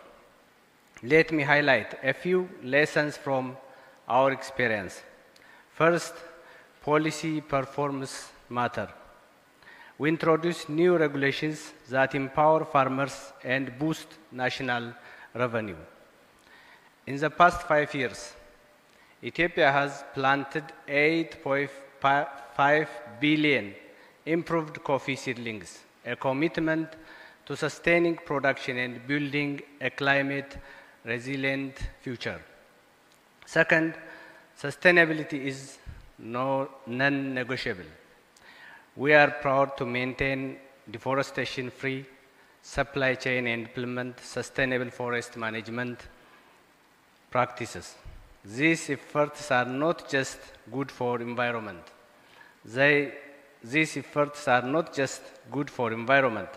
They also strengthen Ethiopia's position in global markets, ensuring compliance with new regulations like the European Union's deforestation regulation and corporate sustainability due diligence directive. Third, partnerships drive success. Our work with international partners such as the Italian Agency for Development Cooperation, UNIDO, has de-risked investment in Ethiopia's coffee sector, allowing us to produce some of the finest coffee in the world. But perhaps one of the most overlooked advantages is our culture and coffee consumption. In Ethiopia, we drink half of what we produce, which not only fuels our mornings but also keeps our coffee sector competitive at home and abroad. Excellencies, the road ahead is clear. Africa must invest in the coffee industry. We must add value, create jobs, and expand our global market share. Most importantly, we must work together, governments, private sector players, and international partners to transform African coffee from a commodity into a powerful economic engine. I want to assure Ethiopia stands ready to turn the outcomes of this summit into concrete actions, because at the end of the day, coffee is not just a drink. It is our history, our culture, and if we do this right, our future. As we move forward, let us submit to translating our discussions into action, building a more sustainable, competitive, and prosperous Africa coffee industry. The potential is immense, and together we can ensure that Africa reaps the full benefit of its coffee sector. Ethiopia remains dedicated to this shared vision, and I look forward to a continued collaboration with all of you. Excellencies, at last, as previously stated, Ethiopia is renowned as the birthplace of coffee and stands the largest coffee producer on the continent Africa. During our chairmanship of IACO, we played a pivotal role in securing coffee's recognition as a strategic commodity within the AU 2063 agenda. Our initiatives to boost domestic coffee consumption, alongside the strategies we have implemented to empower youth and women in the coffee industry, underscore our unwavering commitment. In light of these efforts, Ethiopia would be deeply honored to host the 4th G25 summit in 2027. And it respectfully seeks the endorsement of member states for this proposal. I am sure you will accept it. I am sure we will be at your second home, African Union, beautiful city, Addis Ababa. So thank you very much.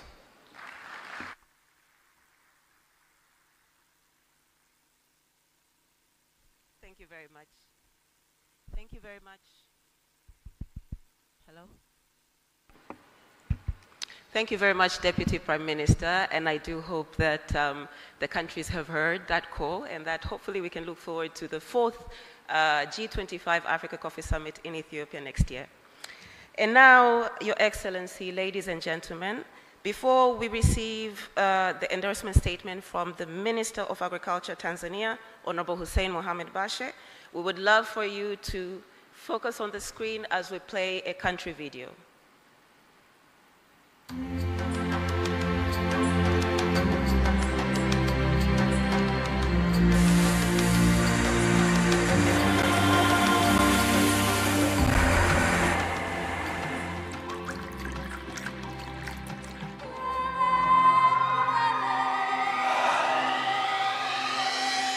Tanzania, East Africa, a land of rich soils, breathtaking landscapes, and one of the world's most cherished commodities, coffee. Tanzania produces both Arabica and Robusta coffees in 3 production zones in the country's northern, western, and southern regions. Arabica, known for its smooth and aromatic profile, is grown in the northern regions of Kilimanjaro and Arusha, the southern highlands, and Kigoma in the west. Robusta, known for its bold and strong flavor, thrives in Kagera, near the shores of Lake Victoria. Arabica accounts for 60% of production, and Robusta 40%. Together, they create a unique blend of flavors that put Tanzanian coffee on the global map. At the beginning of the journey under the 6th administration, Tanzania's coffee production stood at around 59,000 metric tons, ranking Tanzania 3rd in the East African region and 4th in Africa. Despite these historical achievements, the sector faced the following challenges. Farmers received 4,500 Tanzanian shillings, or about $1.7 per kilo of Arabica, and 1,300 Tanzanian shillings, or $0.50 for a kilo of Robusta. The country earned a low income of about $112 million in coffee exports. Individual-based selling weakened farmers' bargaining power, and the ability to produce and distribute coffee seedlings was limited to 7 million seedlings annually. Despite the global recognition of Tanzanian coffee, farmers struggled with low yields, unstable prices, and market access challenges. Under President Samia Suluhu Hassan's leadership, strategic reforms have transformed the coffee sector. Production and distribution of high-quality coffee seedlings increased from 7 to 22 million annually and have been provided free to farmers. Fertilizer subsidies lowered costs by 30%, easing the financial burden on farmers. Investments in coffee washing stations were made to replace home pulping, training to improve coffee quality by 25% to gain access to niche markets. Block coffee farms were introduced to engage youth in coffee farming. Research initiatives now focus on climate resilience and sustainable farming. It doesn't end there. A new online auction system was implemented to enhance price competitiveness and transparency. Deep well irrigation projects were also launched to support small-scale farmers, and employment opportunities have been expanded through the Building a Better Tomorrow program, integrating youth into the coffee value chain. These efforts have significantly impacted the sector. Production has risen to 85,000 metric tons. Tanzania is now the second largest coffee producer in East Africa and maintains its 4th position in Africa. Export earnings doubled to about $235 million in 2023-2024. Farmers now earn $6 per kilo of Arabica and $4.5 per kilo of Robusta. And Tanzanian coffee continues to secure strong markets in the EU, Japan, the USA, Canada, and Africa. The transformation is best reflected in the voices of stakeholders. We are very much thankful to the President of Tanzania, Mama Samia Suluhu Hassan, who has given this opportunity to come up with businesses like ours. I am an investor in the coffee industry. As the owner of Cafe Coffee, we are happy to have this presence in Tanzania, and we have been expanding quite large. We have presence in Dar es Salaam, in Zanzibar, and in Arusha, and we are looking forward to expanding within all different cities in Tanzania. Serikali yetu sasa hivi awamu ya 6 imetuandalia mazingira ya kuweza kufanya biashara vizuri sana. Tuna barabara nzuri sana.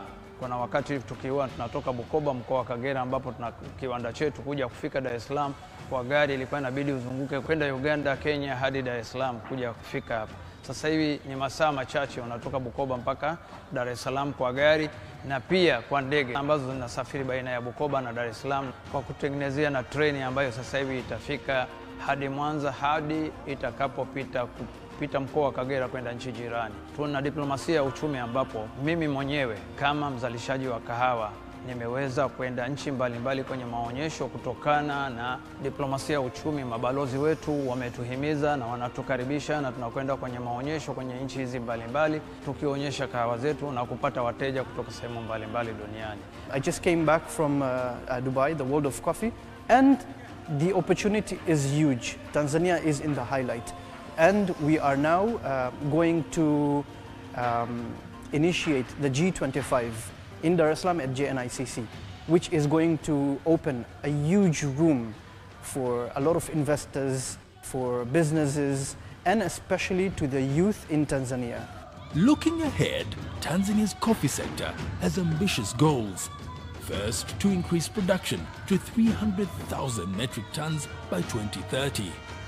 To boost coffee export earnings to $1 billion. The government also plans to expand value-added coffee processing to 15% of total production. And it also plans to strengthen Tanzania's position in international markets by meeting EU regulations and global quality standards. From plantation to cup, every sip of Tanzanian coffee tells a story of resilience, growth, and opportunity. Whether you're a farmer, processor, exporter, or consumer, you are part of this journey. The future of Tanzanian coffee is bright, and there's ample room for all to grow, invest, and savor its unmatched quality. Let's work together to revitalize the African coffee industry and create meaningful employment for our youth.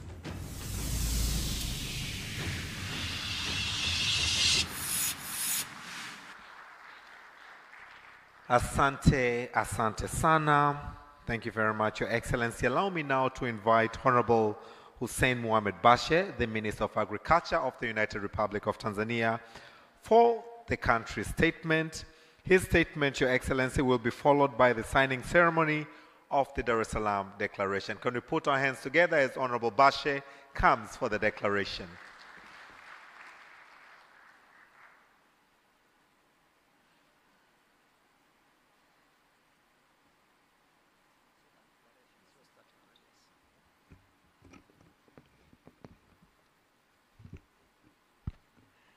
Your Excellency, the President of the United Republic of Tanzania, Dr. Samia Suluhu Hassan, Your Excellency, the Deputy Prime Minister of the Republic of Ethiopia, my colleagues, Ministers of Agriculture from G25 and the government representative, I will not have a statement. Tanzania endorses the declaration. That will be my short statement. I'm here just to read the third G25 African Coffee Summit. Your Excellency, in brief, yesterday we had a long discussion among African G25 countries, and we had come up with our declaration, which I will read in front of you, and that will be signed. And after that, I will invite you for the closing of the summit. Dar es Salaam Declaration, third G25 African Coffee Summit, 21st to 22nd February 2025, held in Dar es Salaam, United Republic of Tanzania. We, the heads of the state and government of the 25 African coffee producing countries, convened for the third edition of the G25 African Coffee Summit in Dar es Salaam, Tanzania, on 22nd of February 2025, under the theme Unlocking Employment Opportunity for Youth through Regeneration of the African Coffee Industry. Concerned that while 50% of African countries produce coffee, its global share in production and productivity and revenue has been declining for the last decades. Mindful that 90% of African coffee is exported in raw form due to lack of adequate processing and roasting plants on the continent. Considering that Africa, with a total population of 1.5 billion, has the youngest population in the world, about 70% below the age of 30, with a high level of unemployment. Recognizing that there is an urgent need to unlock employment opportunity for the youth and women, and noting the imminent threat of climate change on coffee and the urgency to support research on varieties resilient to harsher climate conditions, pests and diseases. Considering that coffee has been adopted as a strategic commodity in the African Union Agenda 2063 at the 37th Heads of State Assembly, which met at the African Union in Addis Ababa in February 2024. The Inter-African Coffee Organization is a specialized agency of the African Union for Coffee. and the African Continental Free Trade Agreement established in 2018 provides an instrument to trade between African countries without tariff to boost sustainable economic growth on the continent. Agreed to, 1, support research in coffee value addition to enable innovation and development of new products, generate new technologies on best agronomic practice, development of new varieties with high yield, best quality, resilient to harsher climatic conditions, pests and diseases. 2, support investment in value addition of coffee and its product and promote domestic coffee consumption. Have at least 50% of African coffee production roasted and traded inside the continent by 2035. Innovate and adopt new technology tools in the coffee value chain. Request that the African Union represent the Inter-African Coffee Organization in negotiation with the European Union in connection with the change of EU regulatory framework, such as the EUDR and any other changes in the European regulation. Meaning, EU and any other organization globally should not make a decision on coffee without involving the African Union and the African continent. IACO member countries facilitate the establishment of centers of excellency for coffee and an African Center for Coffee Research. African governments support initiatives to increase domestic coffee consumption, and African governments empower their nationals to go into public-private partnership to invest in coffee value addition locally. We undertake to organize the G25 African Coffee Summit every 2 years. The 4th G25 African Coffee Summit will be organized in 2027 in Ethiopia, Addis Ababa. Endorsed in Dar es Salaam, this 22nd day of February 2025. I thank you all.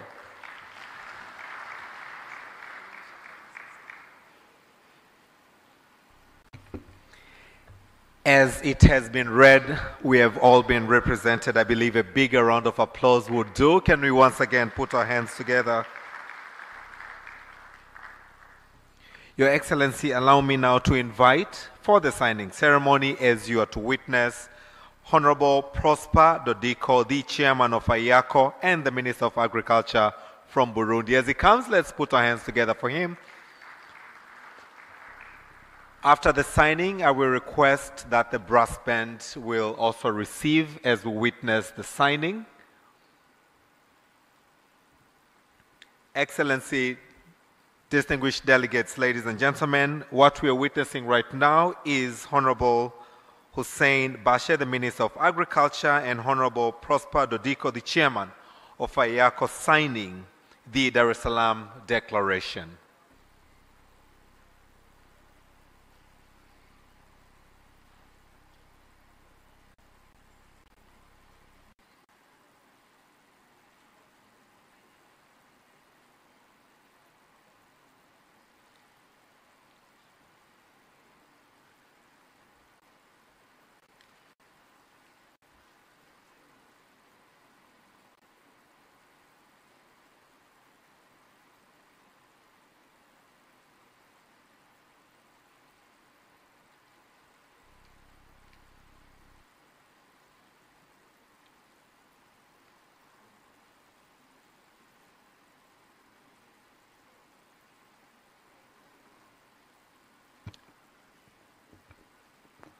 The clauses of the declaration were just read by Honorable Bashe. So what is happening now is now officiating, and it becomes an official document of the 3rd G25 Africa Coffee Summit 2025, which Tanzania is greatly honored that we are hosting this great summit here.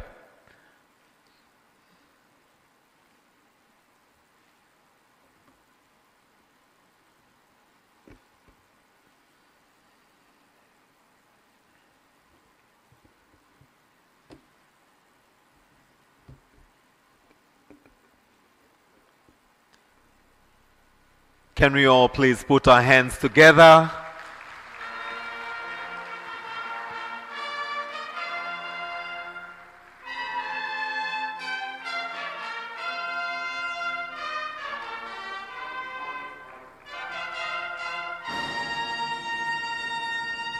Once again, let's put our hands together for that wonderful ceremony that Her Excellency Dr. Samia Suluhu Hassan has led us to witness, the signing ceremony of the 2025 G25 African Coffee Summit that has just been signed.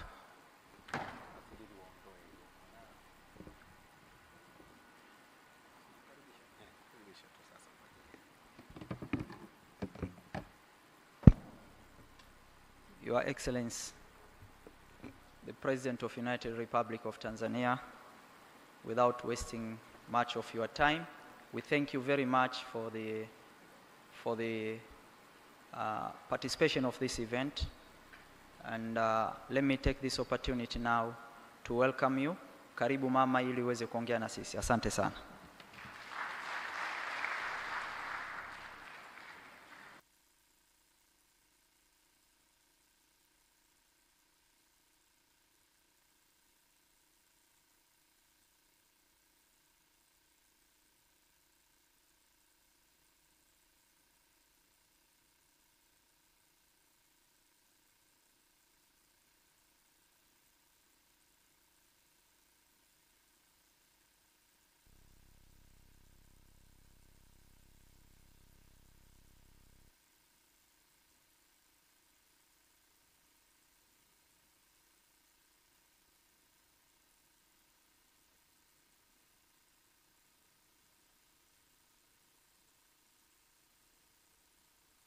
Mstaafu Mizengo Pinda na mwenyekiti wa Baraza la Kilimo la Tanzania, Mheshimiwa Spika wa Jamhuri ya Muungano wa Tanzania Dr. Tulia Ackson na Rais wa Mabunge Duniani, waheshimiwa wawakilishi wa wakuu wa nchi na serikali mliopo nasi, Mheshimiwa Prosper Dodiko, Waziri wa Kilimo wa Jamhuri ya Burundi na mwenyekiti wa Shirika la Kahawa la Afrika, Inter-African Coffee Organization, AIACO, Mheshimiwa Hussein Mohamed Bashe, Waziri wa Kilimo wa Jamhuri ya Muungano wa Tanzania, na waheshimiwa mawaziri wote toka G25 mlioko hapa, Balozi Solomon Rutega, Katibu Mkuu wa Shirika la Kahawa la Afrika na ujumbe uliofuatana nao, waheshimiwa wabunge wote mliopo hapa, makatibu wakuu, mkuu wa mkoa wa Dar es Salaam na wakuu wa mikoa inayozalisha kahawa hapa Tanzania mliopo nasi hapa, mabalozi na wawakilishi wa mashirika ya kimataifa, wawakilishi wa wakulima na wanaushirika wa kahawa mliopo nasi, wadau wote wa kahawa mliopo, ndugu waandishi wa habari, nataka nitambue itifaki yote iliyotambulishwa hapa, mabibi na mabwana. Nadhani ni mchana sasa, habari za mchana au bado ni asubuhi? Waheshimiwa viongozi, nafurahi sana kuwakaribisha nchini Tanzania kwa ajili ya mkutano huu wa tatu wa nchi 25 za wazalishaji wa kahawa barani Afrika, yani G25 African Coffee Summit. Nawashukuru sana kwa kuitikia mwaliko wetu kushiriki mkutano huu muhimu. Karibuni sana. Kwa namna ya pekee niwashukuru mawaziri kutoka G25 waliokutana jana na kuwa na mjadala mrefu na hatimaye kuja na declaration au azimio la Dar es Salaam kuhusu zao la kahawa. Tunawashukuru sana. Mabibi na mabwana, kusema ukweli, kahawa ni tamu sana na ni kinywaji ambacho kinatuliza akili. Kwa wale wanywaji wa kahawa kama mimi, asubuhi ukiamka kama ukupata kikombe, hujajisikia bado kama umeamka. Kwa hiyo ngoja nianze nacho kidogo.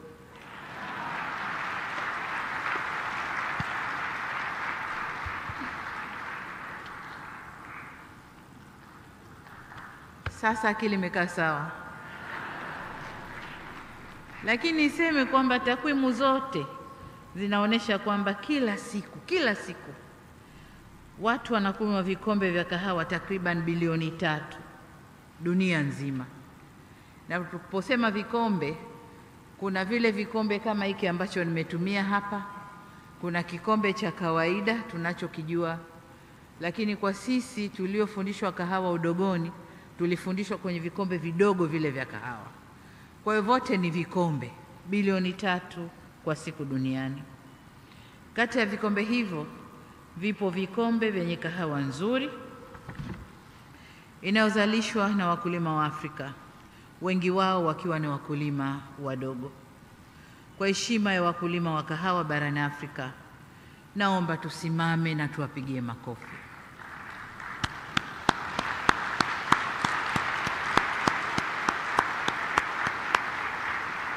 Asanteni sana. Tukae. Hii ni ishara ya kuwashukuru. Tunawashukuru kwa jasho lao linaloleta tabasamu kote duniani kupitia kinywaji hiki kizuri cha kahawa. Asanteni sana wakulima wa kahawa barani Afrika. Ndugu zangu, licha ya changamoto mbalimbali zinazokabili zao hili la kahawa, lakini uhitaji wake mkubwa duniani ni fursa kubwa sana kwa bara hili ambako zao hili limegunduliwa. Nilikuwa namsikiliza naibu waziri mkuu wa Ethiopia na historia ya kugundulika kwa zao la kahawa. Alituambia mbuzi ndo alianza kula hayo matunda na yakamchangamsha akawa anarukaruka kama amewin lottery. Nikasema kwa hiyo sote tumekuwa mbuzi sasa. Lakini tumshukuru yule mbuzi kwa kutugundulia kinywaji hiki kizuri. Kabla sijaingia hapa, niliingia kwenye maonyesho na nikaona kahawa inavyozalishwa, inavyoongezwa thamani na hadhi ya kahawa yetu barani Afrika sasa hivi ulimwenguni. Na niseme tu kweli kwamba huko nyuma kahawa yetu ilikuwa inakwenda ulimwenguni, inaongezwa thamani, inarudishwa kwetu, tunanunua ghali. Mpaka sasa hivi hali iko hivyo. Lakini nilichokiona kwenye maonyesho, sasa tunakwenda kushindana kwenye uzalishaji na uongezaji wa thamani, value addition ya kahawa ndani ya bara la Afrika. Nimekuta vijana wametengeneza kahawa just like tunayokunywa ukiwa Ujerumani, ukiwa Uingereza, ukiwa wapi. Pamoja na zile nakshi ya jua kikombe zile, vijana wetu wa Kitanzania wanatengeza pale nje. Lakini kubwa zaidi, wamekuja mpaka na vile unavyoweka kwenye mashine unakamua unapata cappuccino, viko pale nje. Kwa hiyo tumefikia mbali ndani ya Afrika. Vijana wetu sasa wanatuonesha njia, na sisi hatuna budi kuwapa nguvu na kuwapa ushirikiano wote ili waweze kuendeleza zao la kahawa. Lakini niseme pia kwamba mwezi Septemba mwaka jana nilifanya ziara mkoani Ruvuma, kusini mwa Tanzania. Nikiwa huko nilitembelea shamba la kahawa la kampuni ya Aviv, moja kati ya mashamba 50 makubwa zaidi nchini hapa Tanzania.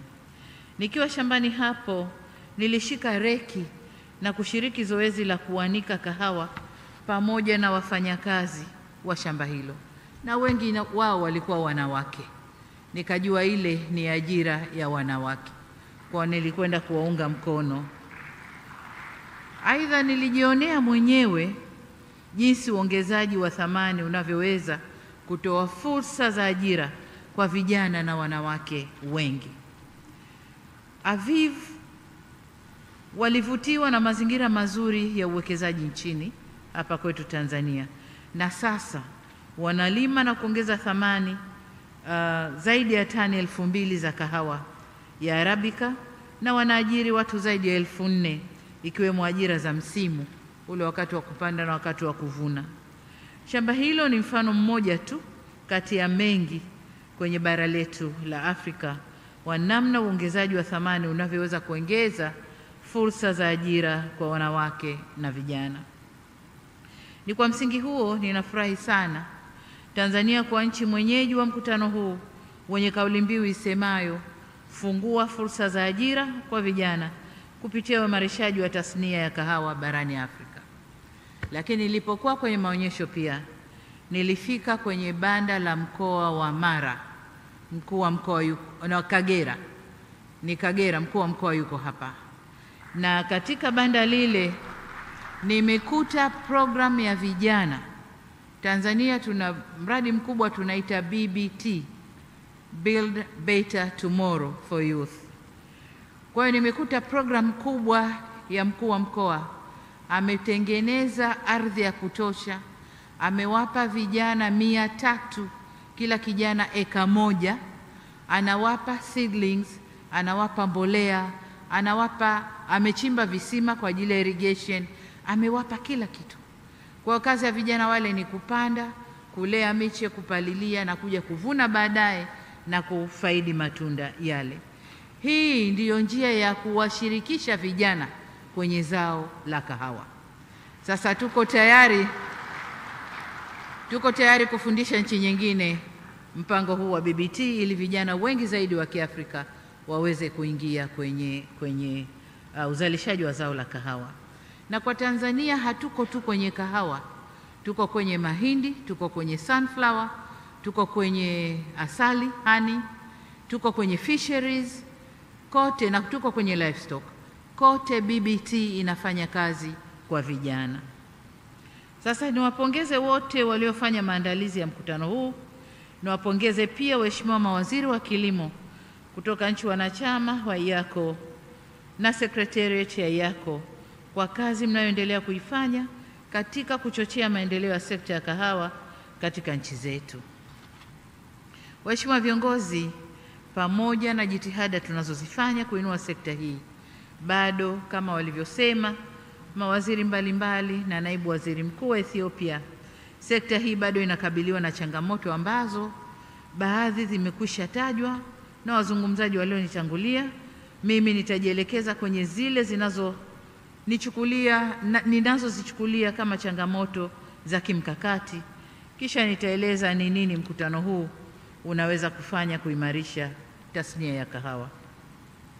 Kwanza, Afrika imepoteza hadhi yake kwenye sekta ya kahawa duniani.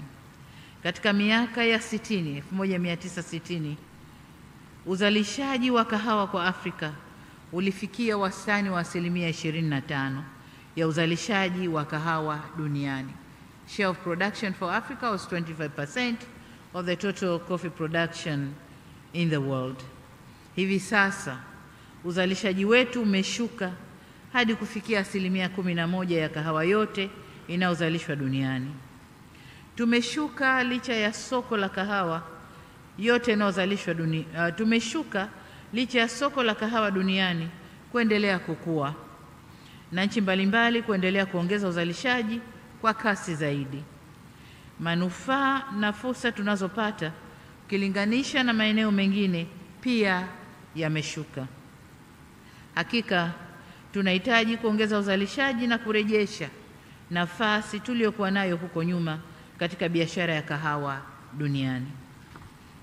Lakini moja katika sababu iliyosababisha tushushe uzalishaji Afrika imetajwa na wasemaji wengi kwenye endorsement statements zao kwamba ni kupanda na kushuka, fluctuation ya bei ya kahawa yenyewe. Tulifika pahali wakulima wetu hasa hapa Tanzania walikata tamaa kabisa kulima kahawa, wakatoa mikahawa shambani na wakaweka mazao mengine. Lakini kama mlivyoona kwenye documentary, hatua mbalimbali zimechukuliwa na sasa tumerudisha wakulima kwenye zao la kahawa na bei kama mlivyoona zimeweza kupanda na sasa kuna furaha kubwa kwa wazalishaji wa kahawa. Changamoto ya pili ni kahawa kutoongezwa thamani barani Afrika. Tunalima, tunaiuza raw. Inakokwenda huko inaongezwa thamani, halafu tunarudishiwa very well packed, tunanunua kwa bei kubwa. Sasa hili nalo ndio la kufanyia kazi sasa hivi. Tumeanza kama nilivyosema kwenye maonyesho, tumeona kuna Tanita Coffee tayari ongeza thamani, wanapack vizuri kwenye makopo na wanauza nje. Kuna Cafe Coffee wanatengeneza vizuri, wanauza nje. Kuna maeneo kama matatu, kuna Amza na yeye naye anapack vizuri na anauza nje. Kwa hiyo tumeanza, lakini bado serikali zetu zinataka kufanya jitihada kubwa, zinatakiwa kufanya jitihada kubwa kuwapa nguvu wazalishaji na wanaongeza thamani ili wafanye kahawa zinazoshindana ulimwenguni na waweze kuuza nje kwa kiasi kikubwa. Targeti yetu kama Tanzania tumesema ifikapo mwaka 2030 angalau 20 mpaka 25 ya kahawa tunaozalisha tutakuwa tunaifanyia processing hapa ndani. Sasa hii ina athari kubwa hii ya kwamba tunauza raw kahawa nje. Tunasafirisha kazi pia za vijana wetu, kwa sababu tunaowapelekea wanakwenda kuajiri vijana wao, wanapata kazi. Sisi tunabakia tu vijana wetu wanakimbia mashamba, kwa sababu kazi ya kulea mikahawa na kuchuma kahawa, kuianika mpaka ikauke, nayo ni ngumu kabla kupata teknolojia ya kukauchia na kufanyia mambo mengine. Kwa vijana walikuwa wanakimbia mashambani. Sasa hivi tunavyorudisha, hatuna budi kuweka nguvu na kufanya sekta ya kahawa ikue na tuweze kuwa washindani kule duniani. Nilisema ile ya kupeleka kahawa nje ina athari kubwa, kama alivyotukumbusha mzee wetu Rais Yoweri Museveni wa Uganda kwenye mkutano uliopita wa jukwaa hili uliofanyika Kampala, kwenye mnyororo wa thamani wa kahawa duniani unaokadiriwa kufikia dola za Marekani bilioni 500. Afrika inaambulia 0.5 ya bilioni 500 ya biashara ya kahawa duniani, yani takriban dola za Marekani bilioni 2.5. Kwa maneno mengine, zaidi ya 90% ya mapato yanayotokana na kahawa inayozalishwa katika bara la Afrika inakwenda nje ya bara letu la Afrika. Wazalishaji ni sisi, lakini faida inakwenda kwengine, na sisi tunabakia Afrika kama shamba tu, kwamba kuna watu kule wana shamba lao Afrika, kazi yetu ni kuwalimia, kuwavunia, tuwapelekee wafanye processing alafu waturudishie, kama tunavyofanya kwenye pamba na mazao mengine. Kwa hiyo hii inabidi tuitazame vizuri kama Waafrika na lazima tubadilike. Changamoto hii ni ya kimkakati. Kwa hiyo sioni namna tunaweza kutatuliwa bila maamuzi yetu na jitihada zetu za pamoja kama hivi tunavyofanya. Changamoto ya tatu ni kiwango kidogo cha biashara baina ya nchi za Afrika zenyewe. Licha ya kundi letu hili kuwa wazalishaji wakubwa wa kahawa na zaidi ya 90% ya kahawa hiyo kusafirishwa nje ya Afrika, ukweli pia ni kuwa zipo nchi kadhaa barani Afrika ambazo ni waagizaji wakubwa wa kahawa ndani ya Afrika yetu, lakini trading haifanywi kati ya nchi zetu za Kiafrika. Trading ni kwamba nchi za Afrika tunazalisha, tunapelekea matajiri, wanaongeza thamani, wana process, alafu nchi zetu za Afrika zinaagiza kutoka kule kwa wingi sana. Sasa hapo tumepoteza fursa nzuri sana ya kiuchumi ndani ya bara letu. Ni vyema tukakaa na kufikiria jinsi ya kuzalisha kahawa, kuiongezea thamani na tukauziana baina yetu. Sasa hapa kama Waafrika, lile azimio letu la biashara huru kwa Afrika, hapa lazima tusimame vizuri, tulifanyie kazi na tuweze kuuziana wenyewe ndani ya bara la Afrika. Nchi za Afrika zinazoagiza kahawa yao kutoka nchi za nje au nje ya bara la Afrika takriban magunia milioni 12.3, sawa na 12% ya kahawa yote iliyoongezewa thamani duniani. Hivyo ni dhahiri kuwa pamoja na soko la kahawa duniani linaloendelea kukua, pia lipo soko zuri la kahawa iliyosindikwa katika bara letu la Afrika, ambao tunaweza tukalitumia na tukafanyia na biashara. Waheshimiwa viongozi, licha ya changamoto hizo, faraja ninayoipata ni kwamba tayari tumeanza kupiga hatua katika kukabiliana nazo. Moja, tumeanzisha jukwaa hili la wakuu wa nchi kuangazia uendelezaji wa tasnia ya kahawa, hususan katika kipindi hiki ambacho zao hili linakabiliwa na athari za mabadiliko ya tabia nchi. Pili, tumefanikiwa kuingiza zao la kahawa kwenye mazao ya kimkakati ya Umoja wa Afrika. Hizi ni hatua muhimu katika kuanza kurejesha hadhi ya Afrika kwenye tasnia ya kahawa, na huu ni mwanzo tu. Tuna mengi ya kufanya ili kweli kurudisha hadhi yetu katika uzalishaji wa zao la kahawa. Sasa katika kuendelea kukabiliana na changamoto nyinginezo, tunahitaji dira na mkakati ya kurejesha hadhi ya zao la kahawa barani Afrika. Ninaamini jukwaa hili lililoanzishwa kwa ajili ya kutuwezesha kuunganisha nguvu katika kukabiliana na changamoto zinazotukabili katika sekta ya kahawa barani Afrika ni nyenzo sahihi ya kutufikisha huko tunakotaka kwenda. Ni kwa msingi huo napendekeza tuazimie kuwa ifikapo 2035 nusu ya kahawa inayozalishwa barani Afrika iongezewe thamani hapa hapa Afrika kabla ya kuuzwa ama ndani au nje ya nchi. Pamoja na kwamba declaration imeshasainiwa, lakini hii nadhani itapata nafasi kwenye hiyo declaration. Kwa nini ninasema hivi? Nasema hivi kwa sababu takwimu zinatuonesha kuwa manufaa zaidi ya zao hili yapo kwenye mnyororo wa thamani mzima kuliko uzalishaji. Kwenye uzalishaji pesa ni ndogo sana. Nilikuwa nazungumza na kijana wangu wa Cafe Coffee, akaniambia mahesabu yake.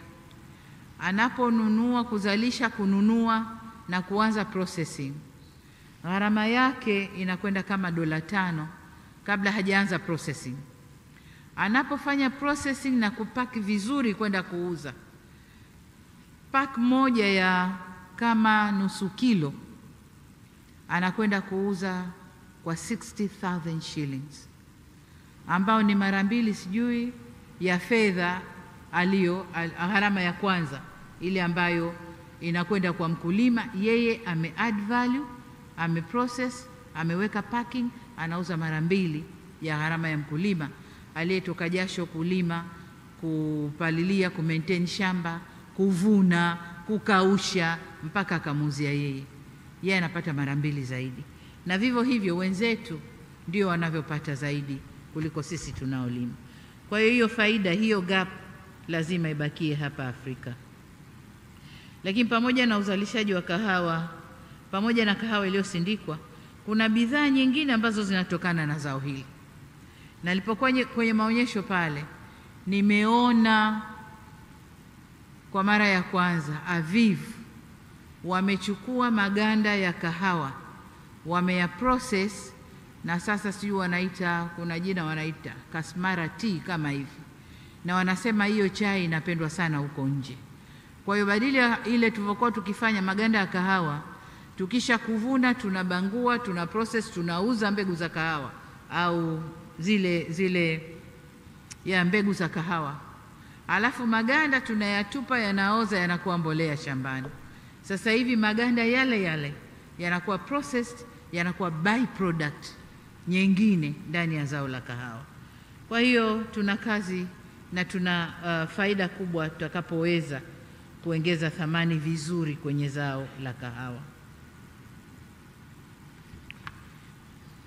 Lakini tunaweza kupata pia mbolea kwa yale mabaki yatakayobaki baada ya kutoa hilo zao la chai. Lakini pia kahawa ni vipodozi. Sasa hivi ukiangalia mitandao, kila mrembo au kila mwenye kampuni ya urembo Zao la kwanza kahawa, la pili asali, la tatu maziwa. Wanasema changanya mpaka usoni, sugua mwilini, utakuwa nyororo. Kwa hiyo kahawa ni kipodozi pia, ni kipodozi pia. Lakini wengine waliofanya research zaidi wanazalisha mpaka dawa za wadudu kutokana na mabaki ya kahawa. Pia tunaweza kupata bidhaa kama vile dawa za mbu kutokana na mabaki ya kahawa, karatasi na penseli. Nikitaja kwa uchache, pencils hizi zina wataalamu wanatengeneza kutokana na mabaki ya kahawa. Kwa hiyo tukiweza kufanya yote hayo ndani ya bara la Afrika, tutakuwa tumepiga hatua kubwa sana na tutakuwa tumefaidi na zao letu la kahawa. Kwa hiyo kuendelea kusafirisha kahawa ghafi ni kuendelea kusafirisha ajira za vijana wetu ambazo tunazihitaji sana ndani ya bara letu, lakini pia ni kujikosesha mapato zaidi ambayo tunahitaji kwa maendeleo ya nchi zetu. Zaidi ya hapo ni kuendelea kumfanya mkulima baki kwenye ombwe la kukosa soko la uhakika, na hii ni moja kati ya changamoto iliyozungumzwa hapa. Kwa nazungumza na waziri wa Burundi, na sasa sisi tunazalisha lakini hatuna soko la uhakika. Kahawa yetu inakuja inanunuliwa na middleman, yeye ndio anakwenda kuuza, anapata faida. Mkulima anapata pesa ndogo sana. Hili ni eneo jingine. Mnaweza mkafanya ushirika Burundi na Tanzania, mkaleta kahawa yenu Tanzania, tukaingia kwenye soko kwa pamoja, mkapanda na nyinyi kwenye bei ya mkulima. Kwa hiyo kupitia umoja wetu huu faida nyingi tu tunaweza kuzipata. Ndugu zangu, upo msemo wa kale unaosema wema huanza nyumbani. Ni vizuri tukaanza na soko la kahawa lililopo Afrika. Na hapa naona mabalozi wa UAE, naona mabalozi wa Saudia, naona mabalozi kutoka nchi mbalimbali za Kiarabu, na hawa ndio wanywaji wakubwa wa kahawa na wanaagiza kahawa nyingi kutoka nje. Kwa hiyo mabalozi, tutagonga milango yenu ili tupate soko la kahawa.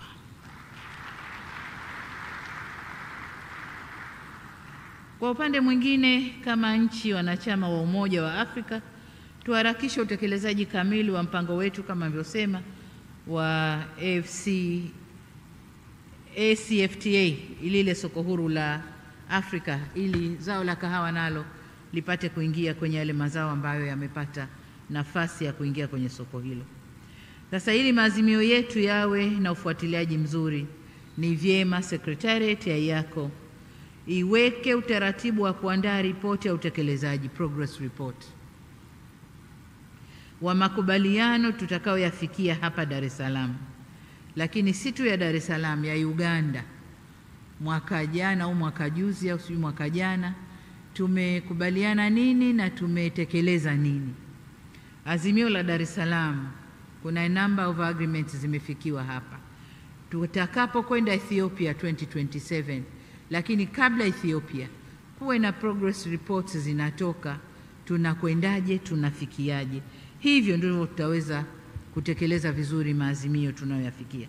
Vinginevyo yatakuwa ni maazimio, na maazimio na pale kwenye makabati yetu hayana utekelezaji.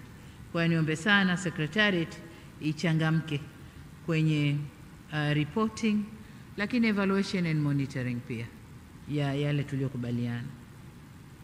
Ndugu viongozi, ni wazi kwa uwepo wa soko la uhakika utarahisisha kazi ya kuchochea uzalishaji zaidi wa kahawa. Ni muhimu yako iwe mstari wa mbele katika kufanya tafiti na kubadilishana uzoefu katika kukabili changamoto zinazoathiri uzalishaji. Kwa upande wetu, serikali ya Tanzania, sisi tunalenga kuongeza uzalishaji, kuongeza ubora na kuhakikisha kahawa yetu inaweza kushindana katika soko la kimataifa. Miongoni mwa mikakati yetu ni pamoja na kuwezesha wakulima wadogo kupata mbegu bora za miche ya kahawa na kuhimiza uboreshaji wa mashamba ya zamani. Amesema hapa mmoja, nadhani Ethiopia, kwamba moja kati ya changamoto ya Afrika ulimaji wa kahawa uko kwa wale watu wenye umri mkubwa, wazee, aging farmers, ndio wanashughulikia kahawa. Sasa hatuwezi kuendeleza ili soko ili zao kama tutawaachia wazee kuendelea na hiyo. Lakini jingine ni utoaji wa ruzuku ya mbolea kwa wakulima wa kahawa, kuwezesha utafiti wa kahawa ili kupata suluhu za kukabiliana na changamoto kama vile magonjwa ya kahawa na mabadiliko ya tabia nchi. A big issue, climate change. Lazima researchers wetu waje na mbegu ambazo zinakwenda kustahamili, zinakuwa na resiliency na mabadiliko ya tabia nchi. Lakini jingine ni kuimarisha utoaji wa huduma za ugani, extension farmers services, na kuhamisha au kuhamasisha masoko maalum ya kahawa endelevu.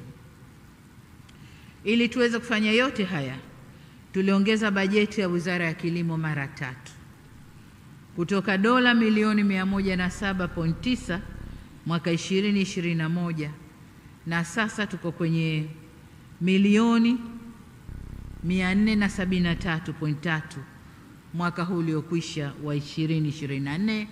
Probably budget ya mwakani tunakwenda kuongeza pia budget kwenye sekta ya kilimo. Na hii yote ni kuonesha kwamba kweli kilimo ndio inashikilia uchumi wa nchi yetu, sababu ni mazao tofauti tofauti. Tuna kahawa, tuna pamba, tuna korosho, tuna mpunga, tuna mahindi. And nowadays in Tanzania we don't have cash crops na food crops, zote ni cash crops. Paka mpunga sasa Tanzania ni cash crop, mahindi ni cash crop, mbaazi, guinea peas ni cash crop, na tunapata bei nzuri kwa wakulima wetu. Waheshimiwa, safari ya kahawa ilianza barani Afrika, lakini tunaamini safari hiyo haijafika mwisho. Nasi tuliopo hapa tuna mchango wa kutoa kwenye safari hiyo. Kama ilivyosemwa vyema kwenye endorsement statements za nchi zilizozungumza hapa, ambazo ni tulianza na Kenya, alafu tukaenda Uganda, Rwanda, Togo na Ethiopia. Ni statement za marais wao ambazo wamezisoma na zimeendorse vizuri declaration. Hasa kuimarika kwa tasnia hii kutaleta mageuzi makubwa kwenye mnyororo wa thamani wa kahawa barani Afrika, kutavutia vijana wengi zaidi kwenye fursa za kahawa na kutakuza utamaduni wa kahawa barani Afrika ambao unajumuisha matumizi ya kahawa iliyosindikwa barani Afrika. Nilikuwa nasikia wasemaji wanasema tuhamasishe unywaji wa kahawa, tuhamasishe unywaji wa kahawa. Mimi nataka kusema tukizalisha kahawa, tukiprocess vizuri, ikaleta harufu na ladha, watu watavutika tukunywa kahawa. Watavutika wenyewe tukunywa kahawa. Huwezi kumlazimisha mtu wewe acha maziwa kunywa kahawa au weka maziwa na kahawa.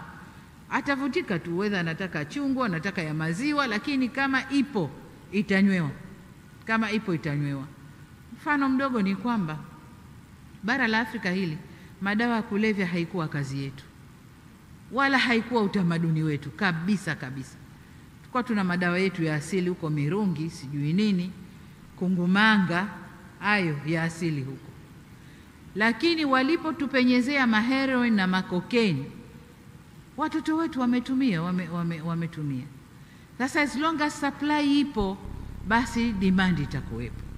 Kwa na sisi kama tutazalisha kahawa na tutaifanya iwe nzuri, basi demand ya ndani itakuwepo. Kwa tuongezeni jitihada kwenye uzalishaji na kufanya liwe zao zuri na zao la kuvutia. Na hivyo ni matumaini yangu kuwa mkutano huu utaunga mkono lengo la kuhakikisha tunaongeza thamani kwenye 50% ya kahawa yetu na kuitaka yako kufanya utafiti na tathmini katika zao hilo. Kwa pamoja tunaweza kuboresha maisha ya wazalishaji wa kahawa na familia zao, kufungua fursa kwa vijana wetu au vijana wengi. Na nataka niwaambie hapa, huko nyuma tulivyokuwa tunazalisha kahawa angalau kwa hiyo 25%, wengi tuliomo humu ndani tumekwenda shule kwa fedha ya kahawa.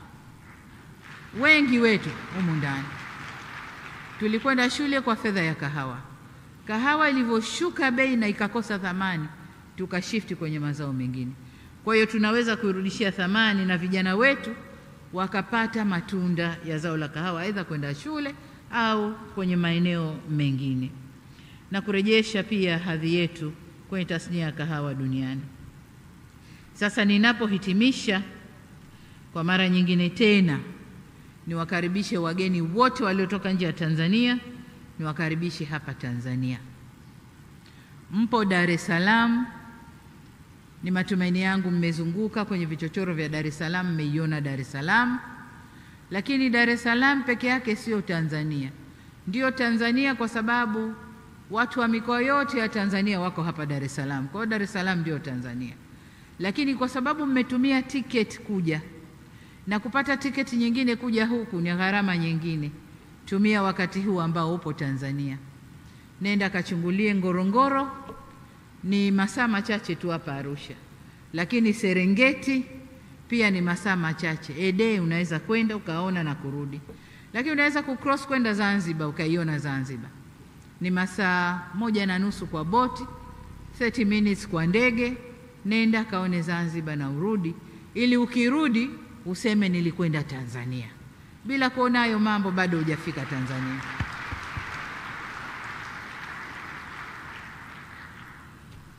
Sasa baada ya kusema hayo, niseme kwamba mkutano huu wa summit wa zao la kahawa kwa nchi 25 za Afrika sasa umefungwa rasmi, lakini niwatakie pia mkutano mwema.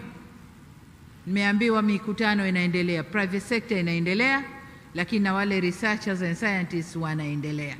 Kwa hiyo niwatakie mikutano mema ya private sector na ule mkutano wa scientists kwenye zao la kahawa. Niwatakie na nyinyi majadiliano mema. Baada ya kusema hayo, niwatakie pia Ethiopia matayarisho mema ya mkutano wa 4 wa G25 wa zao la kahawa. Baada ya kusema hayo, nimwombe Mwenyezi Mungu aibariki Afrika yetu, Mwenyezi Mungu aibariki Tanzania, na asanteni sana kwa kunisikiliza. Asanteni sana.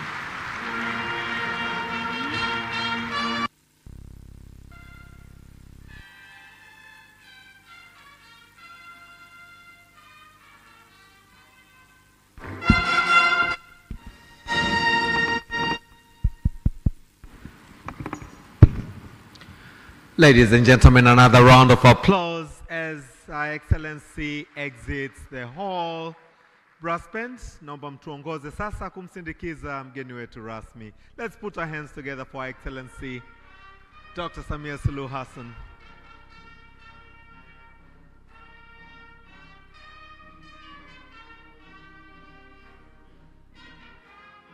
Kindly let's take our seats. Let's take our seats.